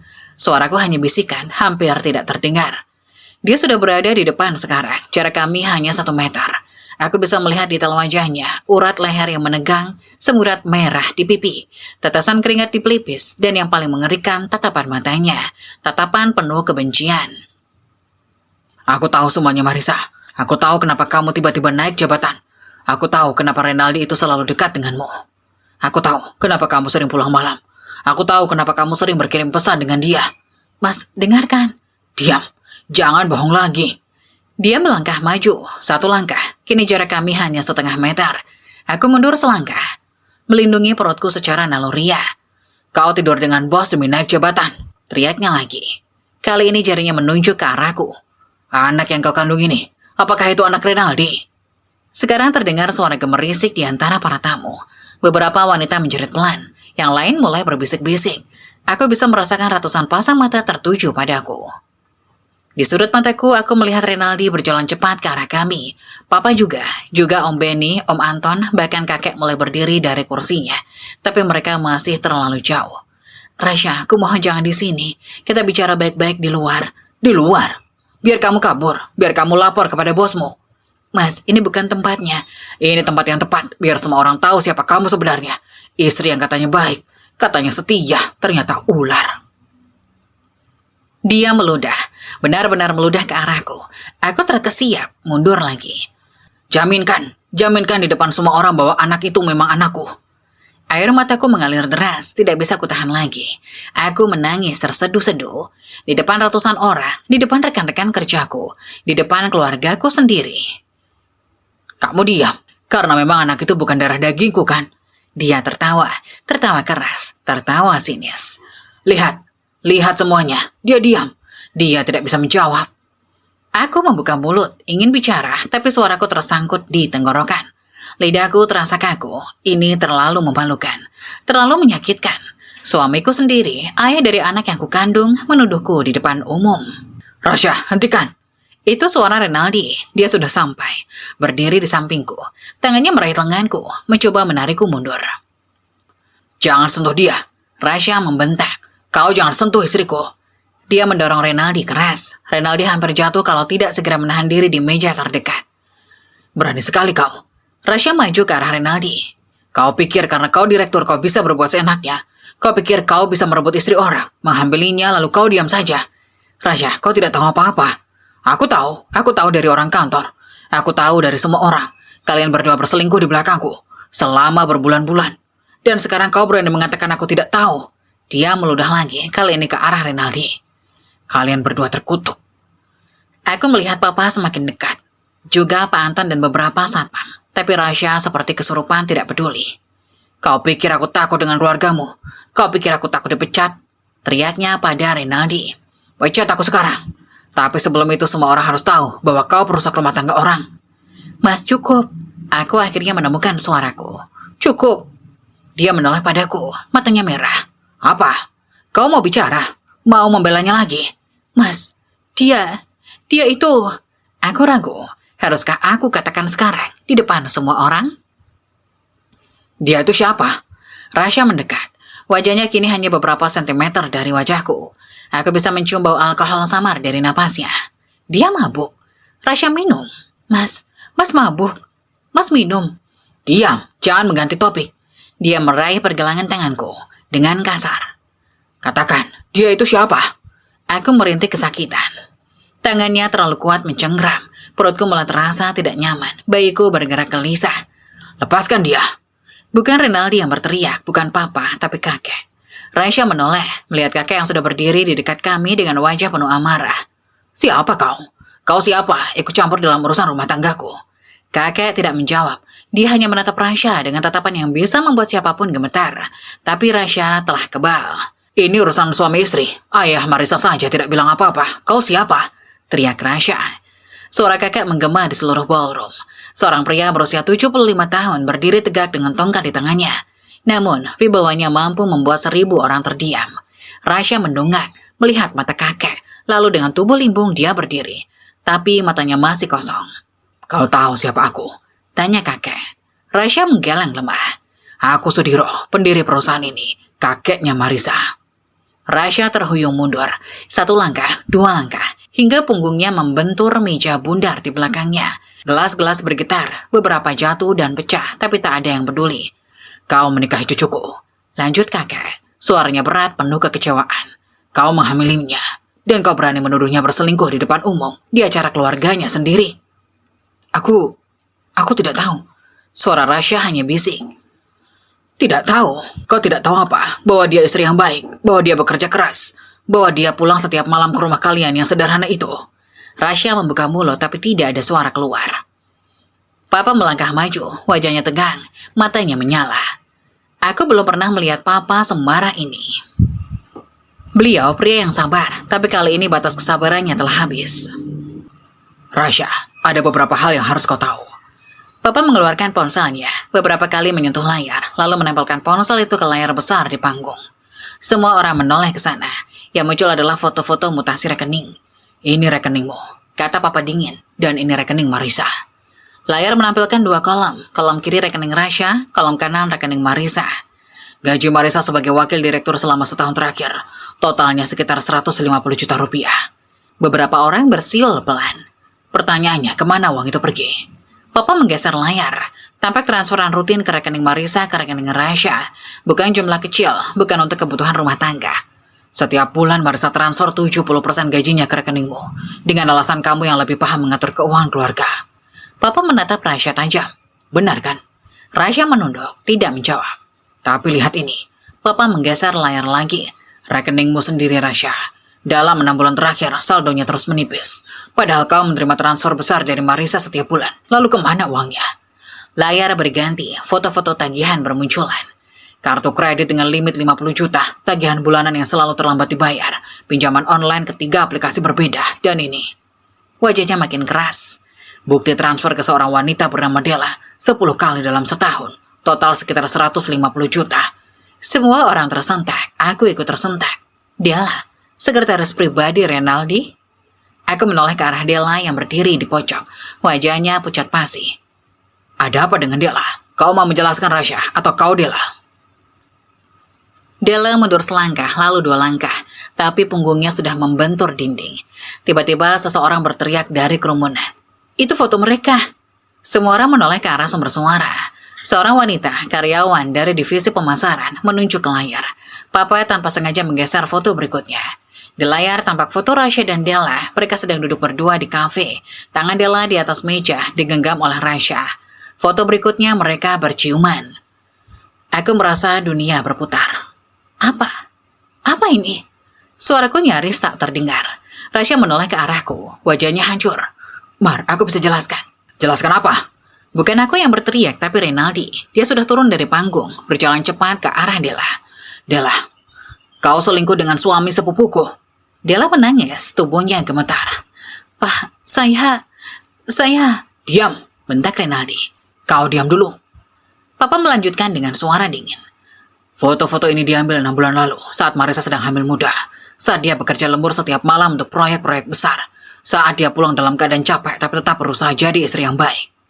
Aku merasakan perutku mulas. Tapi bukan kontraksi, ini perasaan lain. Perasaan dikhianati. Jadi selama ini, Aku menatap Rasya.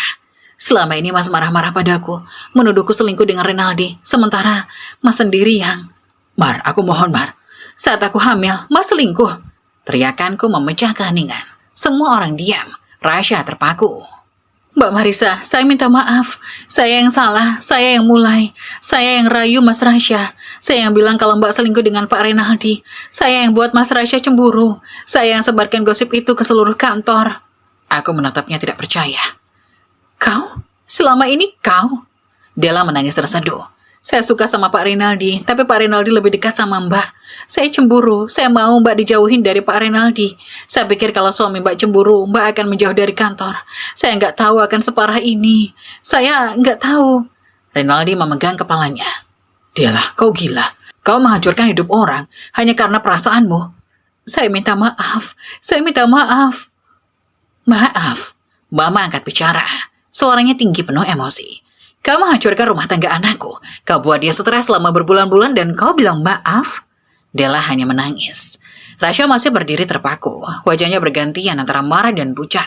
Dia menatapku lalu menatap Della lalu menatap layar dengan foto-foto itu. Aku dimanfaatkan. Gumamnya.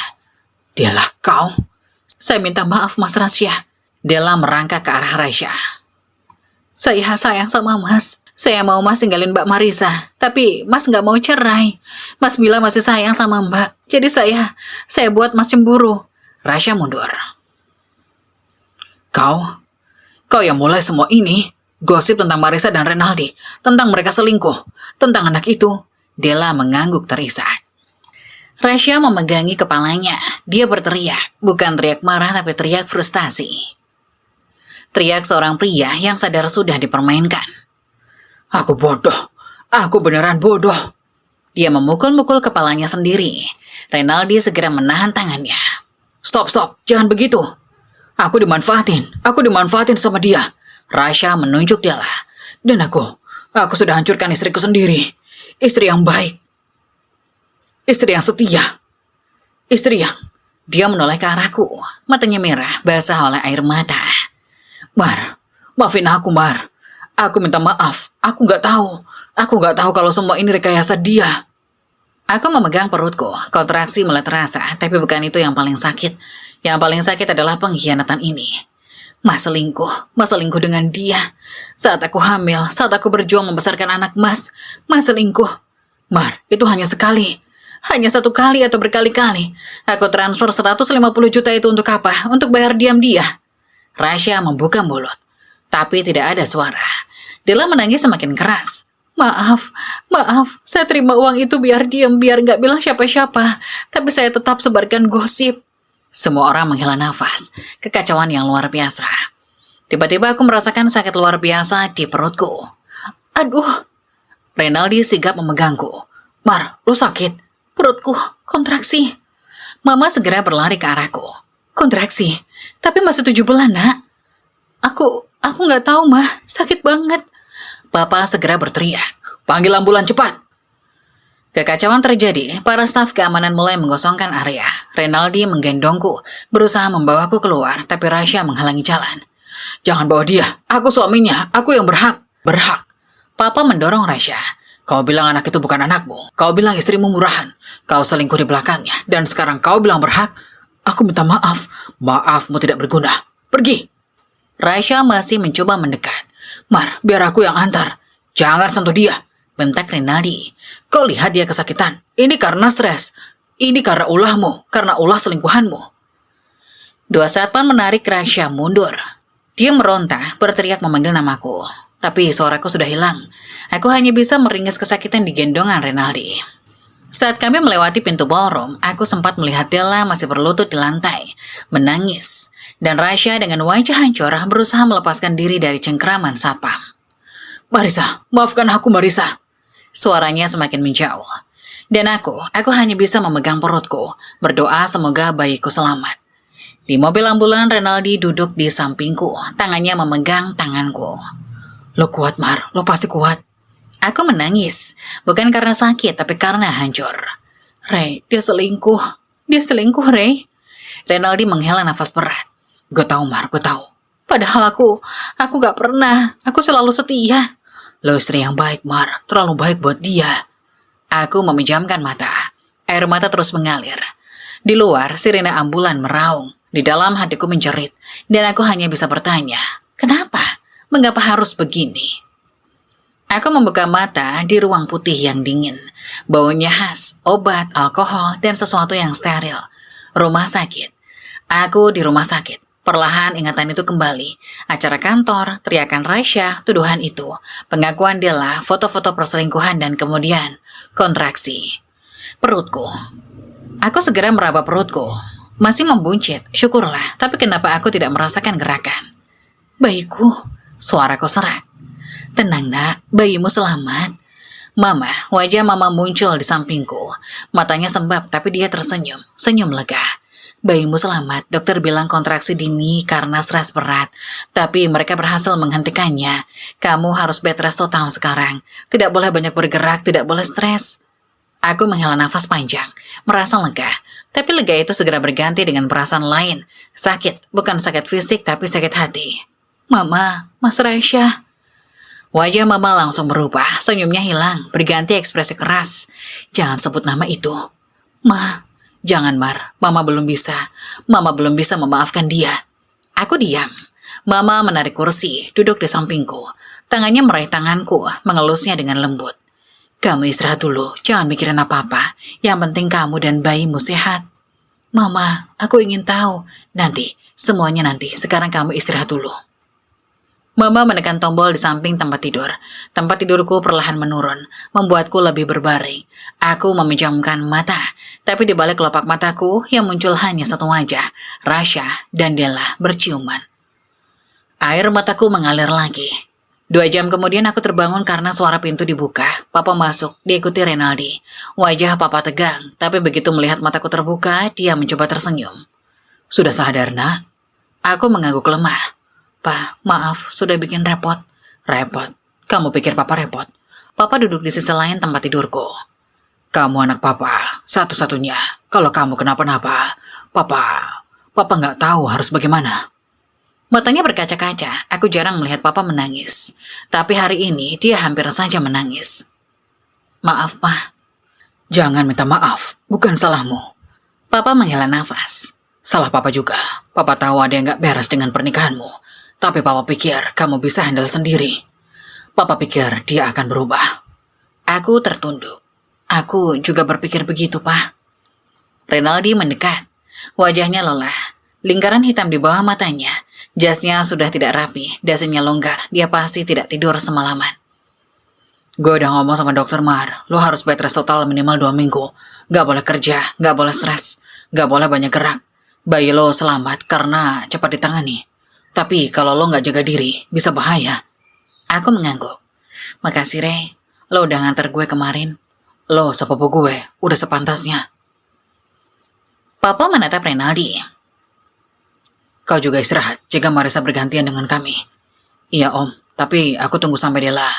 Della sudah diamankan. Dia sudah mengaku semuanya ke Pak Anton. Besok surat pemecatannya keluar, dan kita akan proses hukum. Aku terkejut. Proses hukum? Papa mau lapor polisi? Papa belum tahu, tapi setidaknya dia harus tanggung jawab atas apa yang dia lakukan. Gosip yang disebarkan hampir menghancurkan hidupmu. Itu bukan hal sepele. Aku diam. Di satu sisi aku marah pada Della, tapi di sisi lain lelaki yang berselingkuh dengannya adalah suamiku sendiri. Pak, Mas Rasya bagaimana? Papa dan Renaldi bertukar pandang. Ekspresi mereka berubah. Dia datang. Kata Papa pendek. Aku mengerjap. Dia datang ke sini 3 kali. Pertama pas lo masih di UGD, kedua tadi subuh, ketiga 1 jam yang lalu, sekarang masih di lobi. Katanya. Aku menatap Papa. Pak, jangan. Papa menggeleng tegas. Kamu belum boleh bertemu dia. Dokter bilang kamu gak boleh stres, dan ketemu dia cuma bikin kamu stres. Tapi Pak, tidak ada tapi Mar. Papa meraih tanganku. Papa tahu kamu mungkin masih sayang, tapi setelah apa yang dia lakukan, setelah selingkuh dengan wanita itu, Papa gak bisa biarkan dia menyakitimu lagi. Aku membuka mulut, ingin membela, tapi tidak ada kata-kata yang keluar. Karena Papa benar. Setiap kali memikirkan Rasya, perutku langsung mulas. Bayiku bergerak gelisah, ini tidak sehat. Baik, Pak, aku menurut. Papa mengangguk puas. Bagus, sekarang istirahatlah. Mama akan jaga malam ini. Besok gantian dengan papa. Renaldi menepuk pundakku. Lo istirahat, Mar. Urusan kantor biar gue handle. Jangan mikir apa-apa dulu. Mereka keluar. Aku memejamkan mata. Tapi di luar, di balik pintu, aku bisa mendengar bisikan mereka. Om, dia nangis di lobi. Minta ketemu terus. Suara Renaldi pelan. Biarkan, dia harus merasakan bagaimana rasanya ditolak. Seperti yang dia lakukan ke Marisa. Tapi Om, Rey, kamu gak lihat anak saya? Dia hancur. Dia hampir keguguran. Semua karena laki-laki itu. Saya gak akan biarkan dia mendekat lagi. Hening.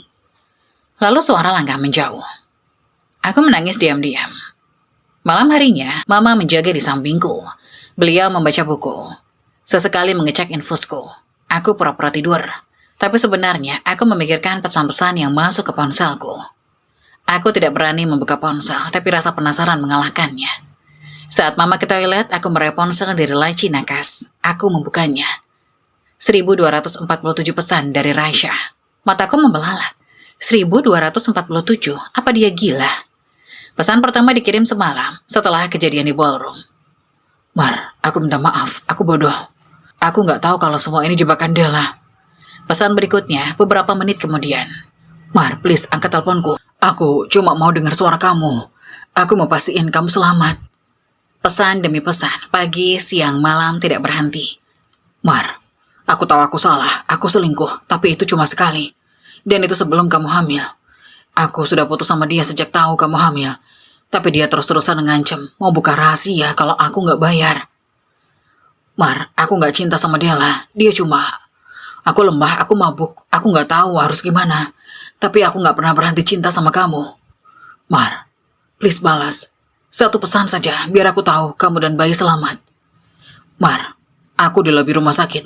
Satpam tidak mengizinkan aku masuk. Tolong suruh mereka membiarkan aku ketemu kamu. Mar, papa kamu marah besar sama aku. Dia ngancem mau lapor polisi. Tapi aku gak peduli. Yang penting aku minta maaf langsung sama kamu. Mar, aku tahu aku gak pantas minta maaf. Tapi tolong kasih aku kesempatan, Mar. Air mataku jatuh satu persatu. Lalu pesan terakhir dikirim 10 menit yang lalu. Mar, aku pulang dulu. Tapi besok aku akan datang lagi. Dan lusa, dan seterusnya. Sampai kamu mau ketemu aku. Sampai kamu mau dengar penjelasan dari aku. Sampai kamu maafin aku. Aku sayang sama kamu, Mar. Aku sayang sama anak kita. Tolong jangan tinggalin aku, Mar. Aku memegang perutku.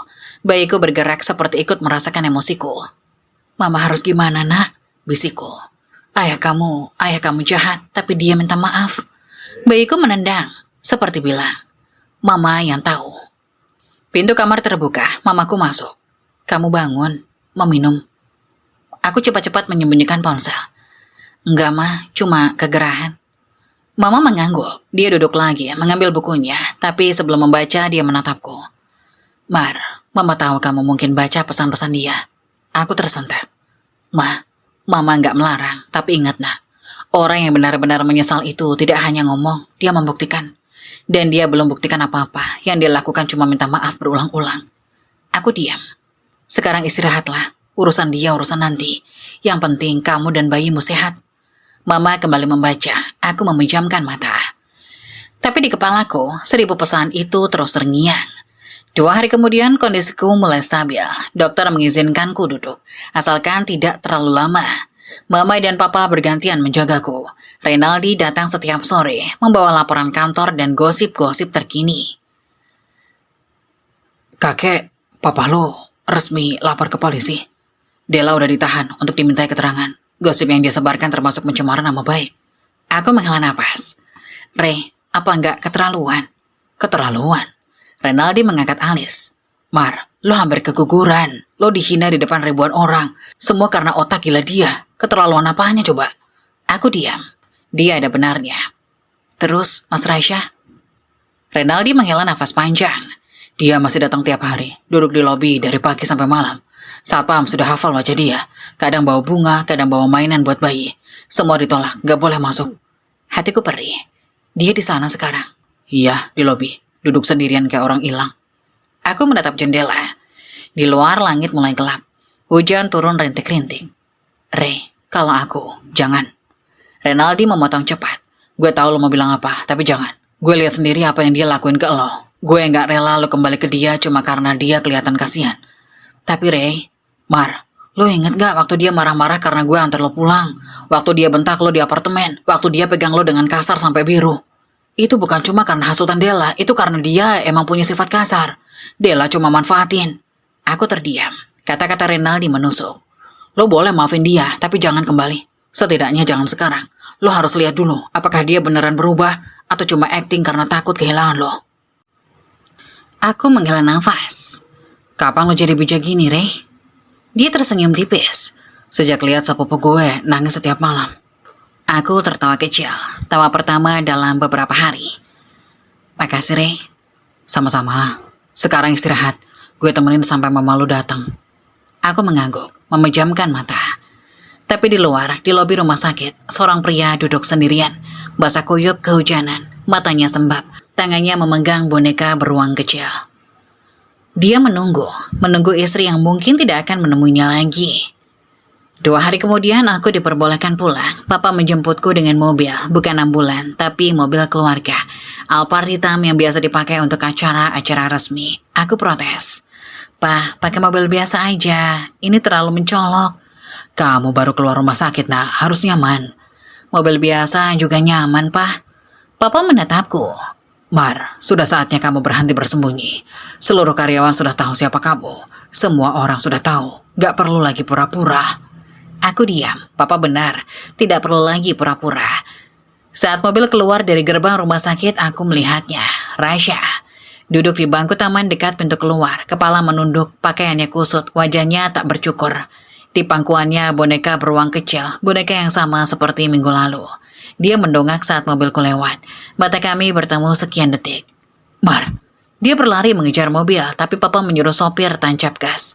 Rasya tertinggal, semakin kecil di kaca spion. Aku menangis diam-diam. Di rumah, aku disambut oleh seluruh keluarga. Kakek, eyang putri, semua om dan tante. Bahkan sepupu-sepupu kecil. Rumah besar di Menteng itu penuh orang. Mereka semua datang menjengukku.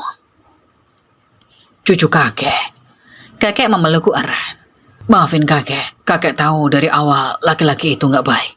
Tapi kakek gak bisa berbuat banyak." "Bukan salah kakek. Ini salahku juga." "Kamu terlalu baik, Marisa. Terlalu percaya." Aku hanya bisa tersenyum getir. Eyang Putri menyiapkan kamar khusus untukku di lantai 2. Kamar masa kecilku yang sudah lama tidak kutinggali. Sekarang kamar itu diubah jadi ruang pemulihan. Tempat tidur besar, jendela menghadap taman, dan kursi goyang di samping jendela tempatku biasa duduk sambil membaca. "Ini kamar kamu sekarang sampai bayi lahir. Gak boleh kemana-mana, istirahat total," kata nenek. "Eyang, aku gak bisa diam terus." "Bisa, harus bisa. Kamu mau bayimu selamat kan?" Eyang menatapku tegas. Aku mengalah. 3 hari setelah aku di rumah, Papa memanggilku ke ruang kerjanya. Bukan untuk marah-marah, tapi untuk bicara serius. "Mar, duduk sini." Aku duduk di kursi depan meja kerja Papa. Ia mengambil napas panjang. "Papa sudah bicara dengan pengacara. Kita akan mengajukan gugatan cerai." Aku tersentak. "Pak, jangan." "Mar, dengarkan Papa." Papa menatapku dengan lekat. "Laki-laki itu selingkuh. Dia selingkuh dengan Della, dan itu terjadi saat kamu hamil. Dia juga melakukan KDRT. Bukti cengkraman di tanganmu masih ada. Dia juga mempermalukanmu di depan umum. Secara hukum, semua ini alasan kuat untuk cerai." "Aku tahu, Pak, tapi..." "Tapi apa?" Potong Papa. "Kamu masih sayang dia." Aku diam. Sayang? Entahlah. Ya, aku rasa sekarang campur aduk. Antara marah, sakit hati, kecewa, dan rindu. Aku rindu Rasya yang dulu. Yang baik, yang perhatian. Yang dulu selalu membelikan nasi goreng setiap aku kelelahan. "Mar, Papa nggak melarang kamu punya perasaan, tapi lihat kenyataannya. Dia sudah menyakitimu berkali-kali. Dan Papa nggak akan biarkan itu terjadi lagi." Air mataku jatuh. Aku takut, Pak. "Takut apa?" "Takut sendiri, takut jadi orang tua tunggal. Takut anakku nanti nanya, 'Mama, mana ayahku?' Dan aku nggak bisa menjawabnya." Papa bangkit, menghampiriku. Dia berlutut di depanku, memegang kedua tanganku. "Kamu nggak sendiri, Mar. Kamu punya Papa, punya Mama, punya kakek dan eyang. Semua keluarga. Kita semua akan bantu besarkan anak itu." Dia akan punya keluarga, dan dia tidak akan kekurangan kasih sayang. Aku menangis di pelukan papa. Tapi, apa nggak ada cara lain, Pak? Papa menghela nafas. Ada, kalau dia benar-benar berubah. Kalau dia bisa membuktikan bahwa dia layak dapat maaf. Tapi itu butuh waktu, dan selama itu, kamu harus jaga jarak, kamu harus lindungi dirimu dan bayimu. Aku mengangguk pelan.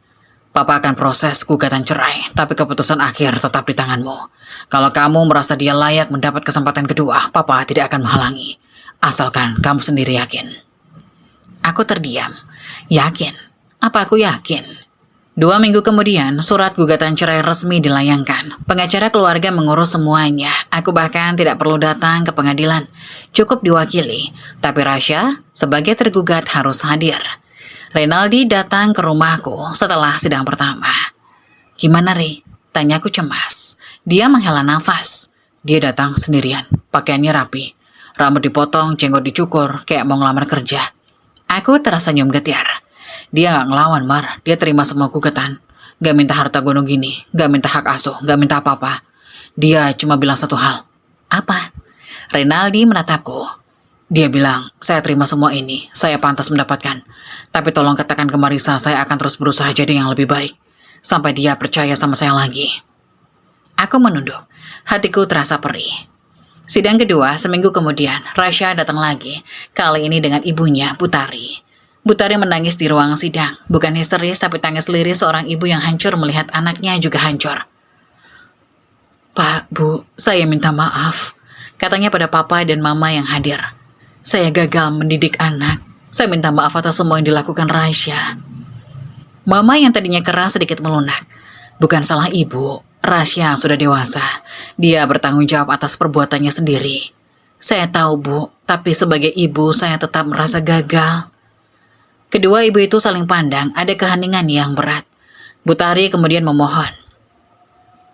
Bolehkah saya sekali saja melihat Marisa? Saya ingin minta maaf langsung. Saya juga ingin melihat calon cucu saya. Papa dan Mama bertukar pandang, akhirnya Mama mengangguk. Besok, saya antar ibu ke rumah. Keesokan harinya Butari datang. Aku sudah siap di ruang tamu. Duduk di sofa dengan selimut menutupi kaki. Saat Butari masuk, dia langsung menangis. Marisa, nak, maafkan ibu. Beliau berlutut di hadapanku. Aku kaget. Segera berusaha membantunya berdiri. Bu, jangan Bu. Ibu nggak salah apa-apa. Tapi anak ibu salah. Ibu malu, nak. Ibu malu punya anak seperti dia. Butari terisak. Aku memeluknya. Bu, ibu tenang. Ini bukan salah ibu. Butari menangis, lama di pelukanku. Tangis seorang ibu yang hancur hatinya. Setelah tangisnya reda, dia duduk di sampingku. Rasya. Dia ragu. Rasya benar-benar menyesal. Nah, dia tidak bisa tidur, tidak bisa makan. Cuma duduk di kontrakan sambil lihat foto kamu. Ibu takut dia sakit. Aku diam. Ibu nggak minta kamu maafin dia sekarang. Tapi ibu cuma minta kalau suatu saat nanti kamu bisa membuka hati sedikit. Tolong kasih dia kesempatan. Aku memegang perutku. Bayiku bergerak. Bu, saya nggak tahu. Masih terlalu sakit.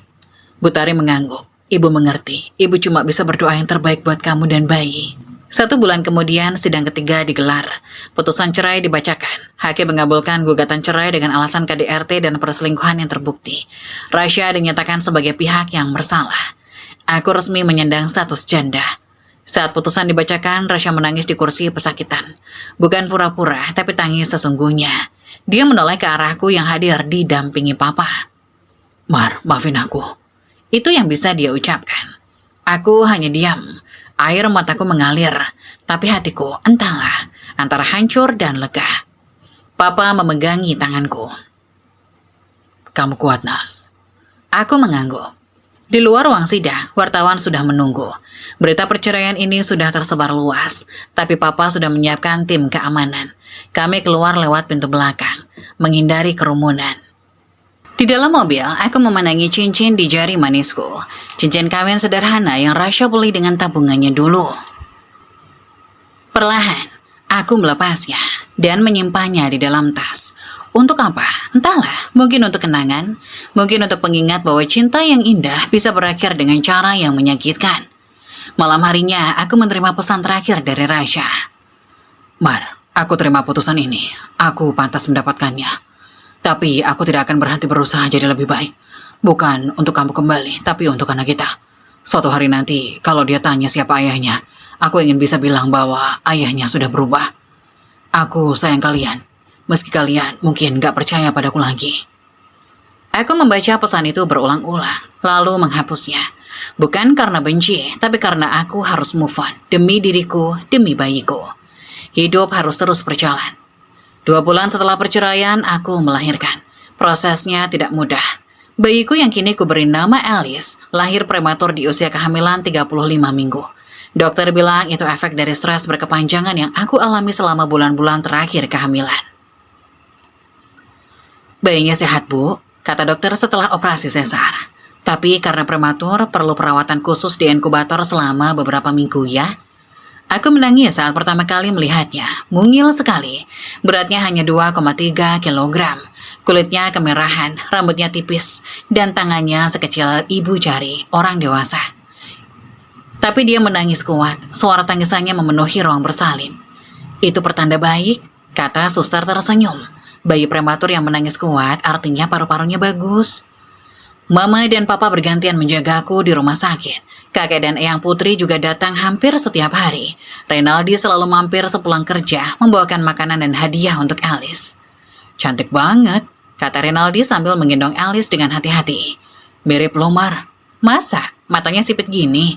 Iya, tapi nanti kalau udah gede pasti cantik kayak ibunya. Aku tersenyum. Untuk pertama kalinya dalam berbulan-bulan, aku merasa sedikit bahagia. Alice menghabiskan 3 minggu di inkubator. Setiap hari aku datang di rumah sakit, duduk di samping inkubator, mengamati wajah mungilnya yang tenang saat tidur. Kadang aku bernyanyi pelan, kadang hanya bicara padanya. Kamu harus kuat, Alice, mama sayang kamu. Di hari-hari itu, pikiranku sering melayang pada Rasya. Aku bertanya-tanya, apa dia tahu? Apa dia sudah dengar kabar? Apa dia ingin melihat anaknya? Tapi setiap kali pikiran itu datang, aku selalu mengusirnya. Tidak, ini waktunya untuk fokus pada Alice. Pada diriku sendiri. Rasya sudah jadi masa lalu. Satu hari saat aku duduk di ruang tunggu rumah sakit, seseorang mendekat. Mar, aku menoleh. Rasya. Dia berdiri di depanku, pakaiannya rapi, rambut dipotong pendek, wajah bersih tanpa jenggot. Matanya sembab, lingkaran hitam di bawah mata menunjukkan dia kurang tidur. Mas, kamu di sini? Aku terkejut. Aku dapat kabar dari kantor kamu melahirkan. Aku cuma mau lihat dia sekali saja. Janji, aku tidak akan mengganggu. Aku diam, hatiku perang. Mar, aku mohon, Mar. Matanya basah. Aku tidak minta apa-apa, aku cuma ingin melihatnya dari jauh. Terus, aku akan pergi. Aku menarik napas panjang. Tunggu di sini, aku tanya dokter dulu. Aku masuk ke ruang perawatan, bicara dengan dokter dan suster. Mereka mengizinkan, asalkan tidak mengganggu dan tidak terlalu lama. Aku keluar, mengangguk pada Rasya. Ayo ikut. Kami berjalan melewati koridor rumah sakit dalam keheningan. Sampai di ruang perawatan, aku menunjuk ke inkubator nomor 7. Itu dia, itu Alice. Rasya mendekat perlahan, tangannya gemetar saat menyentuh kaca inkubator. Matanya terpaku pada bayi mungil di dalam. Alice. Air matanya jatuh, tanpa suara dia menangis. Tangannya masih di kaca seolah ingin meraba wajahnya Alice. Dia cantik banget, mirip kamu. Katanya terbata. Aku diam, hanya memandanginya. Dia berdiri di sana cukup lama, mungkin 10 menit.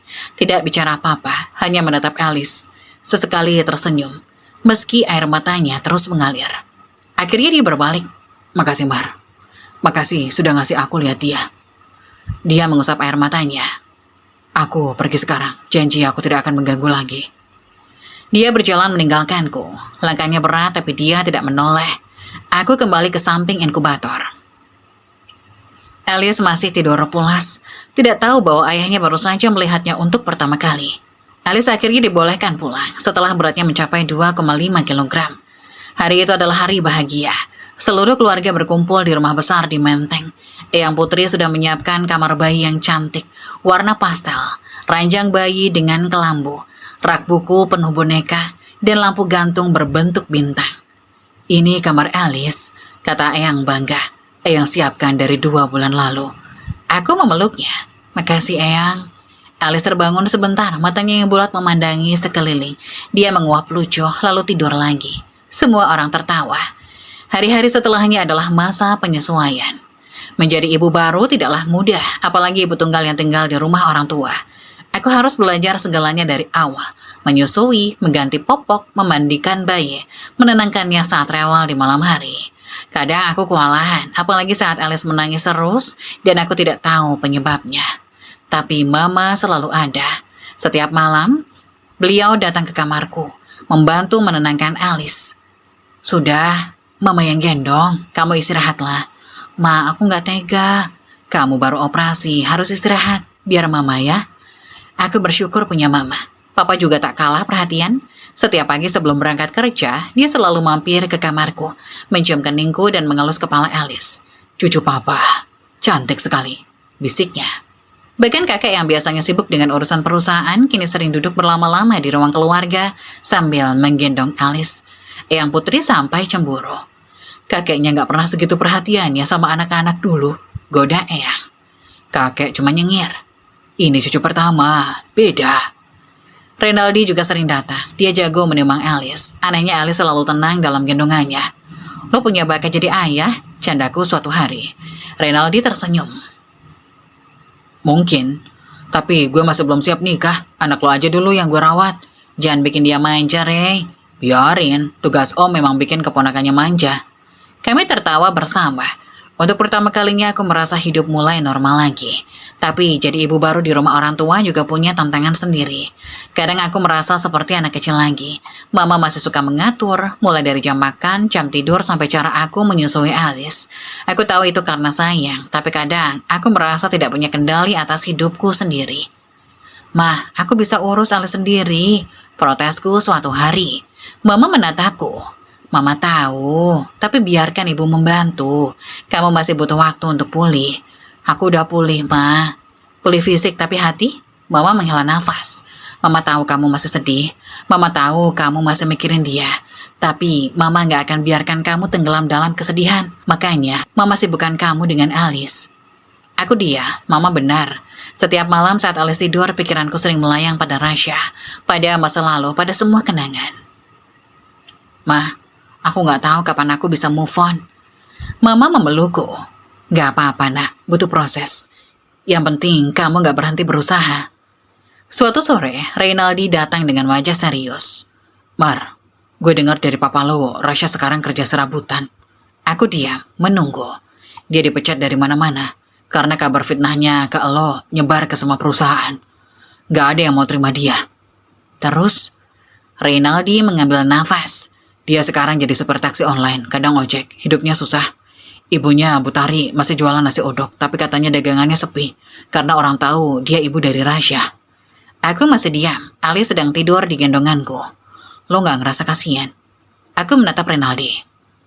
"Re, dia selingkuh, dia KDRT. Dia hampir bikin aku keguguran. Dia hancurin pernikahan kita, dan lo tanya apa aku kasihan?" Renaldi menunduk. "Maaf, gue cuma gak enak aja." "Lo gak perlu merasa gak enak. Dia laki-laki dewasa, Re. Dia harus tanggung jawab atas pilihannya sendiri." "Tapi Bu Tari gak salah, dia kan ibu yang baik." Aku menghela nafas. Aku tahu, dan aku masih hormat sama Bu Tari kok. Tapi urusan Rasya, biar dia urus sendiri.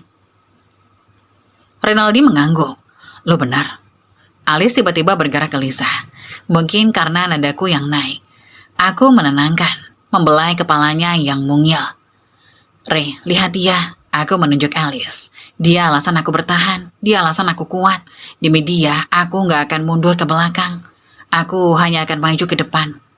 Renaldi tersenyum. "Lo hebat, Mar. Lo jauh lebih kuat dari yang gue kira." Aku tersenyum tipis. Bukan karena hebat, tapi karena aku tidak punya pilihan. Malam harinya setelah Alice tidur, aku duduk di balkon kamar, memandang langit malam yang bertabur bintang. Pikiranku melayang pada Rasya, pada hidupnya yang sekarang, pada semua yang terjadi. Aku tidak membencinya, tapi aku juga belum bisa memaafkan. Mungkin suatu hari nanti, mungkin setelah lukanya sembuh. Tapi untuk sekarang, fokusku hanya satu, Alice. Anak perempuanku, masa depanku. alasan aku bangun setiap pagi. Hidup tanpa suami, tinggal di rumah orang tua, ternyata tidak sesulit yang aku bayangkan. Mungkin karena aku punya keluarga yang luar biasa, mungkin karena aku punya Alice. Dan mungkin ini jalan terbaik. 2 tahun setelah kelahiran Alice, hidupku berubah drastis. Bukan karena aku sudah move on sepenuhnya. Karena jujur luka itu masih ada. Tapi aku belajar untuk hidup berdampingan dengan lukanya. Alice mengajarkanku bahwa hidup harus terus berjalan, meski kadang terasa berat. Alice sekarang sudah 2 tahun. Rambutnya ikal seperti Rasya, tapi matanya bulat seperti aku. Dia aktif, cerewet, dan punya senyum yang bisa mencairkan hati siapapun. Setiap pagi, dia bangun lebih pagi dariku, merangkak ke tempat tidurku, dan menepuk-nepuk pipiku. Mama bangun, Alice lapar. Aku akan membuka mata, melihat wajah mungilnya yang lucu dan semua lelah semalam hilang seketika. Hidup di rumah orang tua ternyata tidak seburuk yang aku kira dulu. Mama dan papa sangat membantu. Eyang Putri dan kakek juga sering bermain dengan Alice. Rumah besar di Menteng yang dulu terasa sepi kini ramai oleh tawa Alice.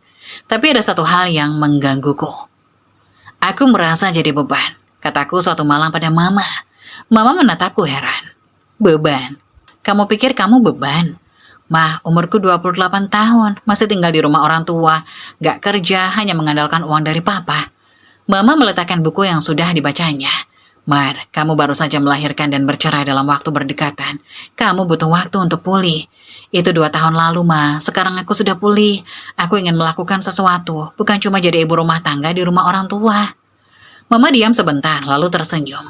Kamu ingat 2 tahun lalu Mama bilang tentang sekolah? Aku mengangguk. Iya, Ma, tapi aku belum juga melakukan apa-apa. Karena kamu fokus merawat Alice, itu bukan hal yang salah. Mama meraih tanganku. Tapi, kalau sekarang kamu sudah merasa siap, Mama punya usul. Usul apa, Mah? Mama berdiri, mengambil sesuatu dari lacinya, sebuah brosur. Ini. Aku membaca brosur itu. Mataku membelalak. Beasiswa S3 Arsitektur, University of Melbourne. Apa, Mah? Ini S3 di luar negeri? Iya, Mama tahu. Mah, aku kan punya anak, Alice masih kecil. Masa aku bawa dia ke luar negeri? Kenapa tidak? Aku terpaku. Serius, Mah? Mama duduk di sampingku. Mar, Mama sudah bilang dengan Papa, dengan kakek dan eyang, kami semua setuju, kamu punya potensi besar. Kamu lulusan S2 arsitektur terbaik di universitasmu. Kamu bisa dapat beasiswa ini. Aku belum tentu diterima, Ma. Kamu tidak akan tahu kalau tidak mencoba. Mar, Mama ingin kamu punya hidup sendiri. Bukan cuma jadi anaknya siapa atau mantan istrinya siapa, tapi jadi dirimu sendiri. Arsitek Marisa yang hebat, itu impianmu sejak kecil kan? Mama menatapku lekat. Aku terdiam. Impianku. Ya, dulu aku bercita-cita jadi arsitek terkenal. Membangun gedung-gedung pencakar langit. Tapi kemudian aku menikah, hamil, bercerai, dan impian itu terkubur bersama luka. Tapi Alice bisa ikut. Atau kalau kamu mau, Alice tinggal dengan kami. Kamu pulang setiap libur. Zaman sekarang komunikasi gampang. Video call setiap hari. Aku menghela nafas. Ini terlalu berat. Pikirkan, Nak. Tidak perlu putuskan sekarang.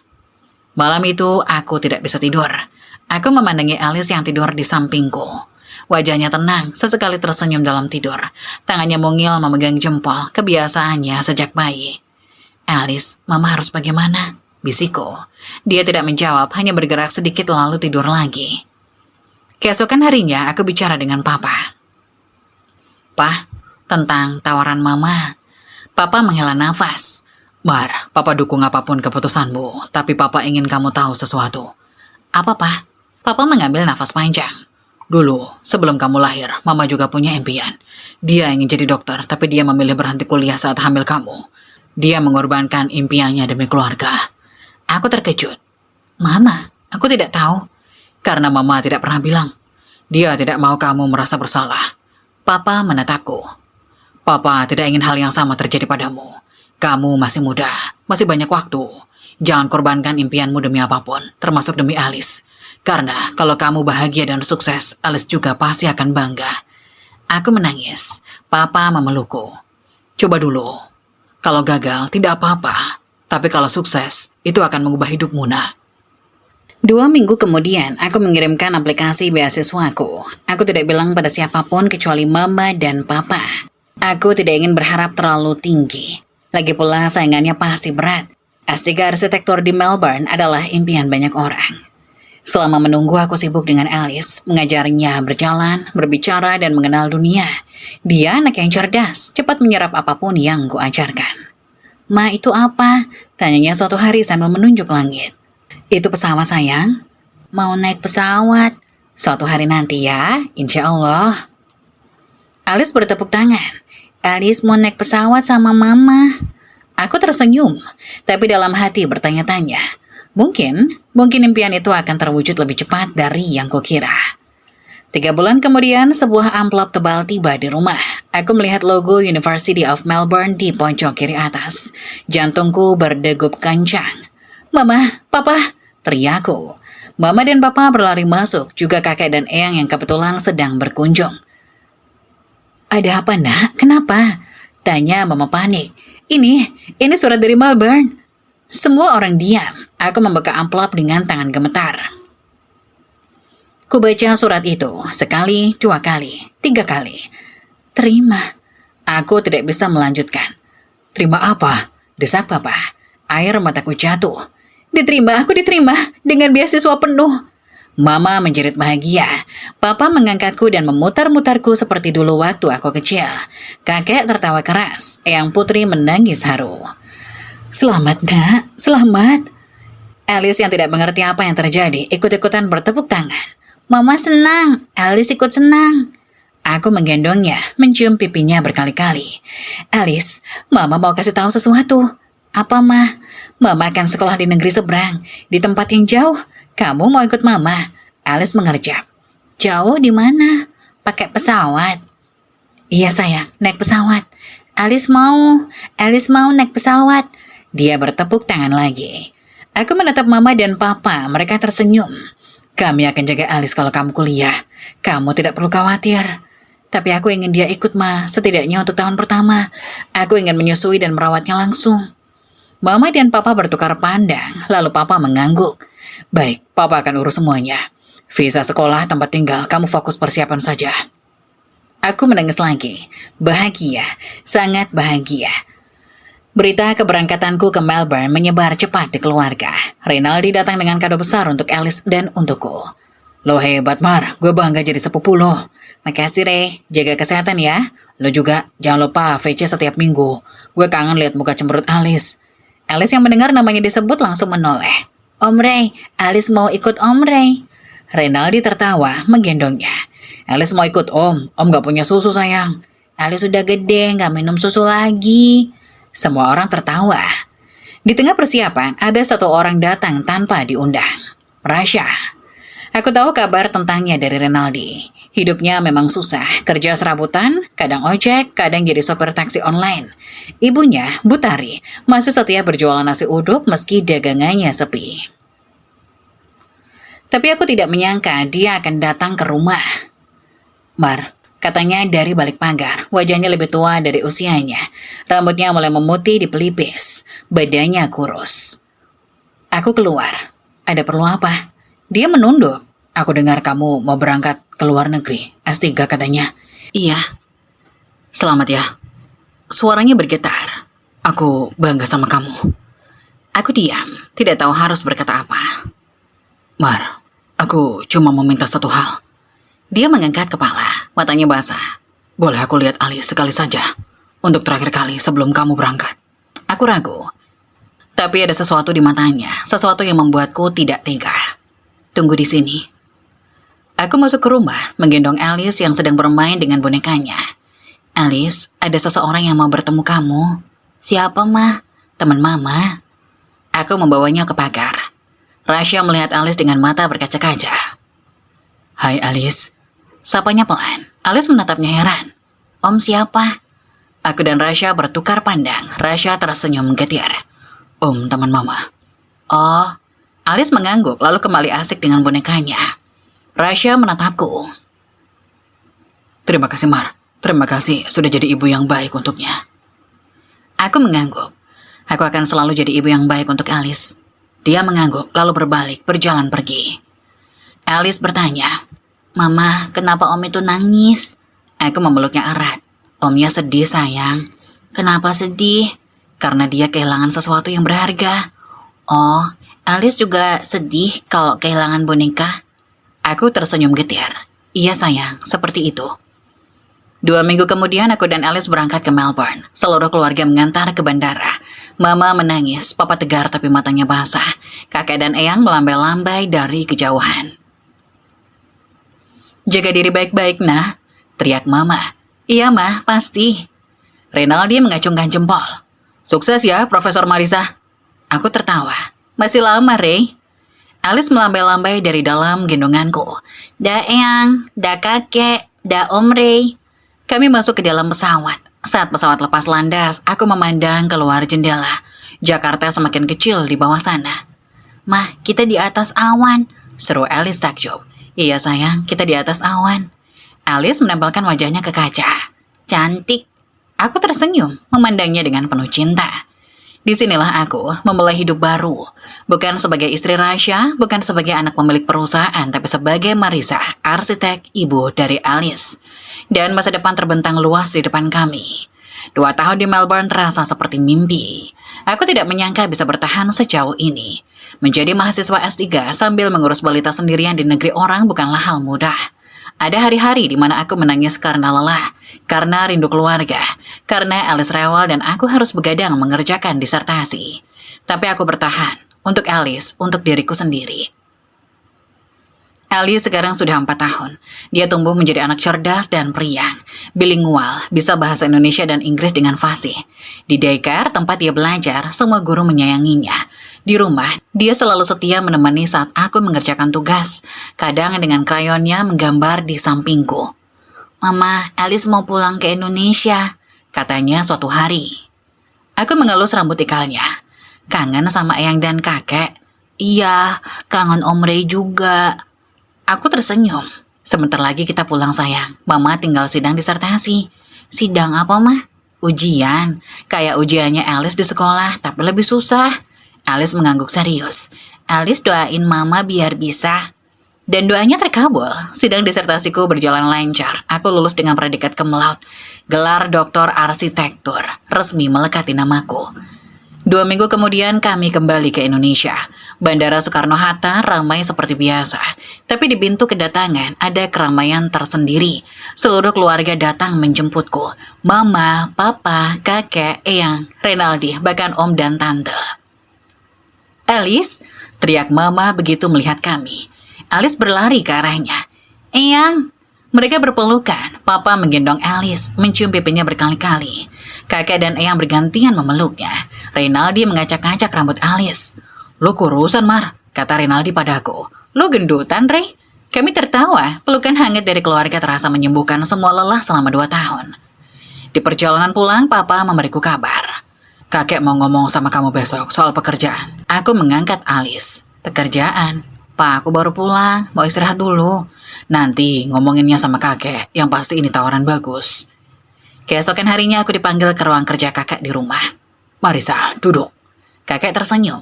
Wajahnya sudah lebih tua tapi matanya masih tajam. Selamat atas gelar doktormu. Terima kasih, Kak. Kakek menghela nafas. Kakek sudah tua, hampir 80 tahun. Sudah waktunya kakek benar-benar pensiun dan menikmati sisa umur sama eyang. Aku diam, menyimak. Papa dan om-ommu sudah sepakat. Mereka ingin kamu yang menggantikan posisi kakek. Aku terkejut. Apa? Kek, maksud kakek? Kakek tersenyum. Kamu akan jadi direktur utama PT Graha Kencana Properti. Dunia serasa berhenti. Kek, aku baru lulus S3. Aku belum berpengalaman memimpin perusahaan sebesar ini. Kamu punya gelar doktor arsitektur. Kamu punya visi. Kamu punya darah keluarga. Dan yang paling penting, kakek menatapku lekat. Kamu sudah melewati badai. Kamu jatuh. Tapi kamu bangkit. Itu yang membuatmu menjadi pemimpin sejati. Air mataku mengalir. Kakek percaya sama kamu, Marisa. Semua keluarga percaya. Sekarang, apa kamu percaya sama dirimu sendiri? Aku menghela nafas panjang. Pikiranku melayang pada perjalanan hidupku. Staf administrasi yang memulai dari nol, istri yang dihina, ibu tunggal yang berjuang di negeri orang. Insya Allah aku bisa, Kak. Kakek tersenyum bangga. Itu baru cucu kakek. 2 minggu kemudian aku resmi dilantik sebagai direktur utama. Acara pelantikan digelar di ballroom hotel yang sama, tempat di mana dulu hidupku hancur. Kali ini aku berdiri di atas panggung bukan sebagai korban tapi sebagai pemimpin. Ribuan karyawan bertepuk tangan. Papa, mama, kakek, eyang, dan semua keluarga duduk di barisan depan. Reynaldi duduk di samping mereka tersenyum bangga. Dan di pojok ruangan, diam-diam ada Rasya. Aku melihatnya, pakaiannya rapi, rambutnya dipotong pendek. Dia tersenyum tipis selalu mengangguk pelan seperti memberi restu. Aku mengalihkan pandangan, fokus pada pidato. Selamat datang di era baru PT Geraha Kencana Properti, kataku ke mikrofon. Bersama-sama, kita akan membangun masa depan yang lebih baik. Tepuk tangan menggema. Alice yang duduk di pangkuan eyangnya bertepuk paling keras. Mama, mama, teriaknya. Semua orang tertawa. Malam harinya, saat aku menidurkan Alice, dia bertanya. Mama hari ini jadi bos ya? Iya sayang, bos itu orang penting. Cukup penting. Alice diam sebentar lalu berkata, tadi Alice lihat om itu yang dulu pernah ketemu. Aku tertegun. Om? Iya yang nangis waktu lihat Alice. Dia ada di pojok. Aku diam. Tidak tahu harus berkata apa. Mama, kenapa om itu suka lihat Alice dari jauh? Aku memeluknya. Karena dia sayang Alice mungkin. Tapi kenapa nggak main sama Alice? Itu cerita panjang nak. Nanti kalau Alice sudah besar, mama bisa ceritakan. Alice mengangguk. Oke, Alice tidur dulu ya, Ma. Besok Alice mau main sama Om Ray. Aku tersenyum mengecup keningnya. Selamat tidur, sayang. Selamat tidur, Mama. Di luar kamar, aku berdiri di balkon, memandang langit malam Jakarta yang terang benderang. Ponselku bergetar, pesan dari nomor tidak dikenal. Mar, selamat atas jabatan barumu. Aku bangga sama kamu. Aku tahu aku tidak pantas bilang ini, tapi terima kasih sudah menjaga Alice dengan baik. Doaku selalu untuk kalian. Aku membaca pesan itu berulang-ulang lalu menghapusnya.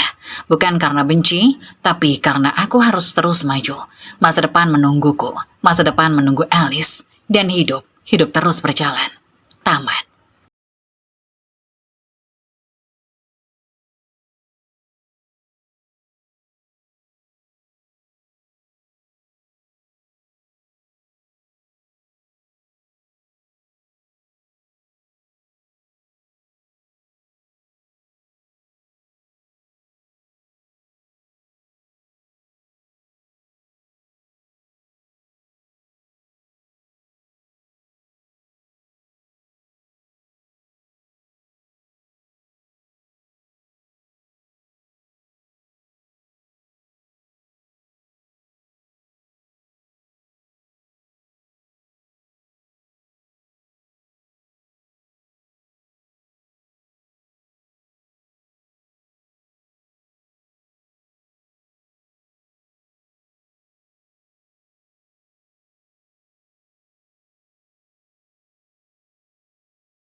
Benar-benar mertua yang serakah dan tidak punya hati nurani.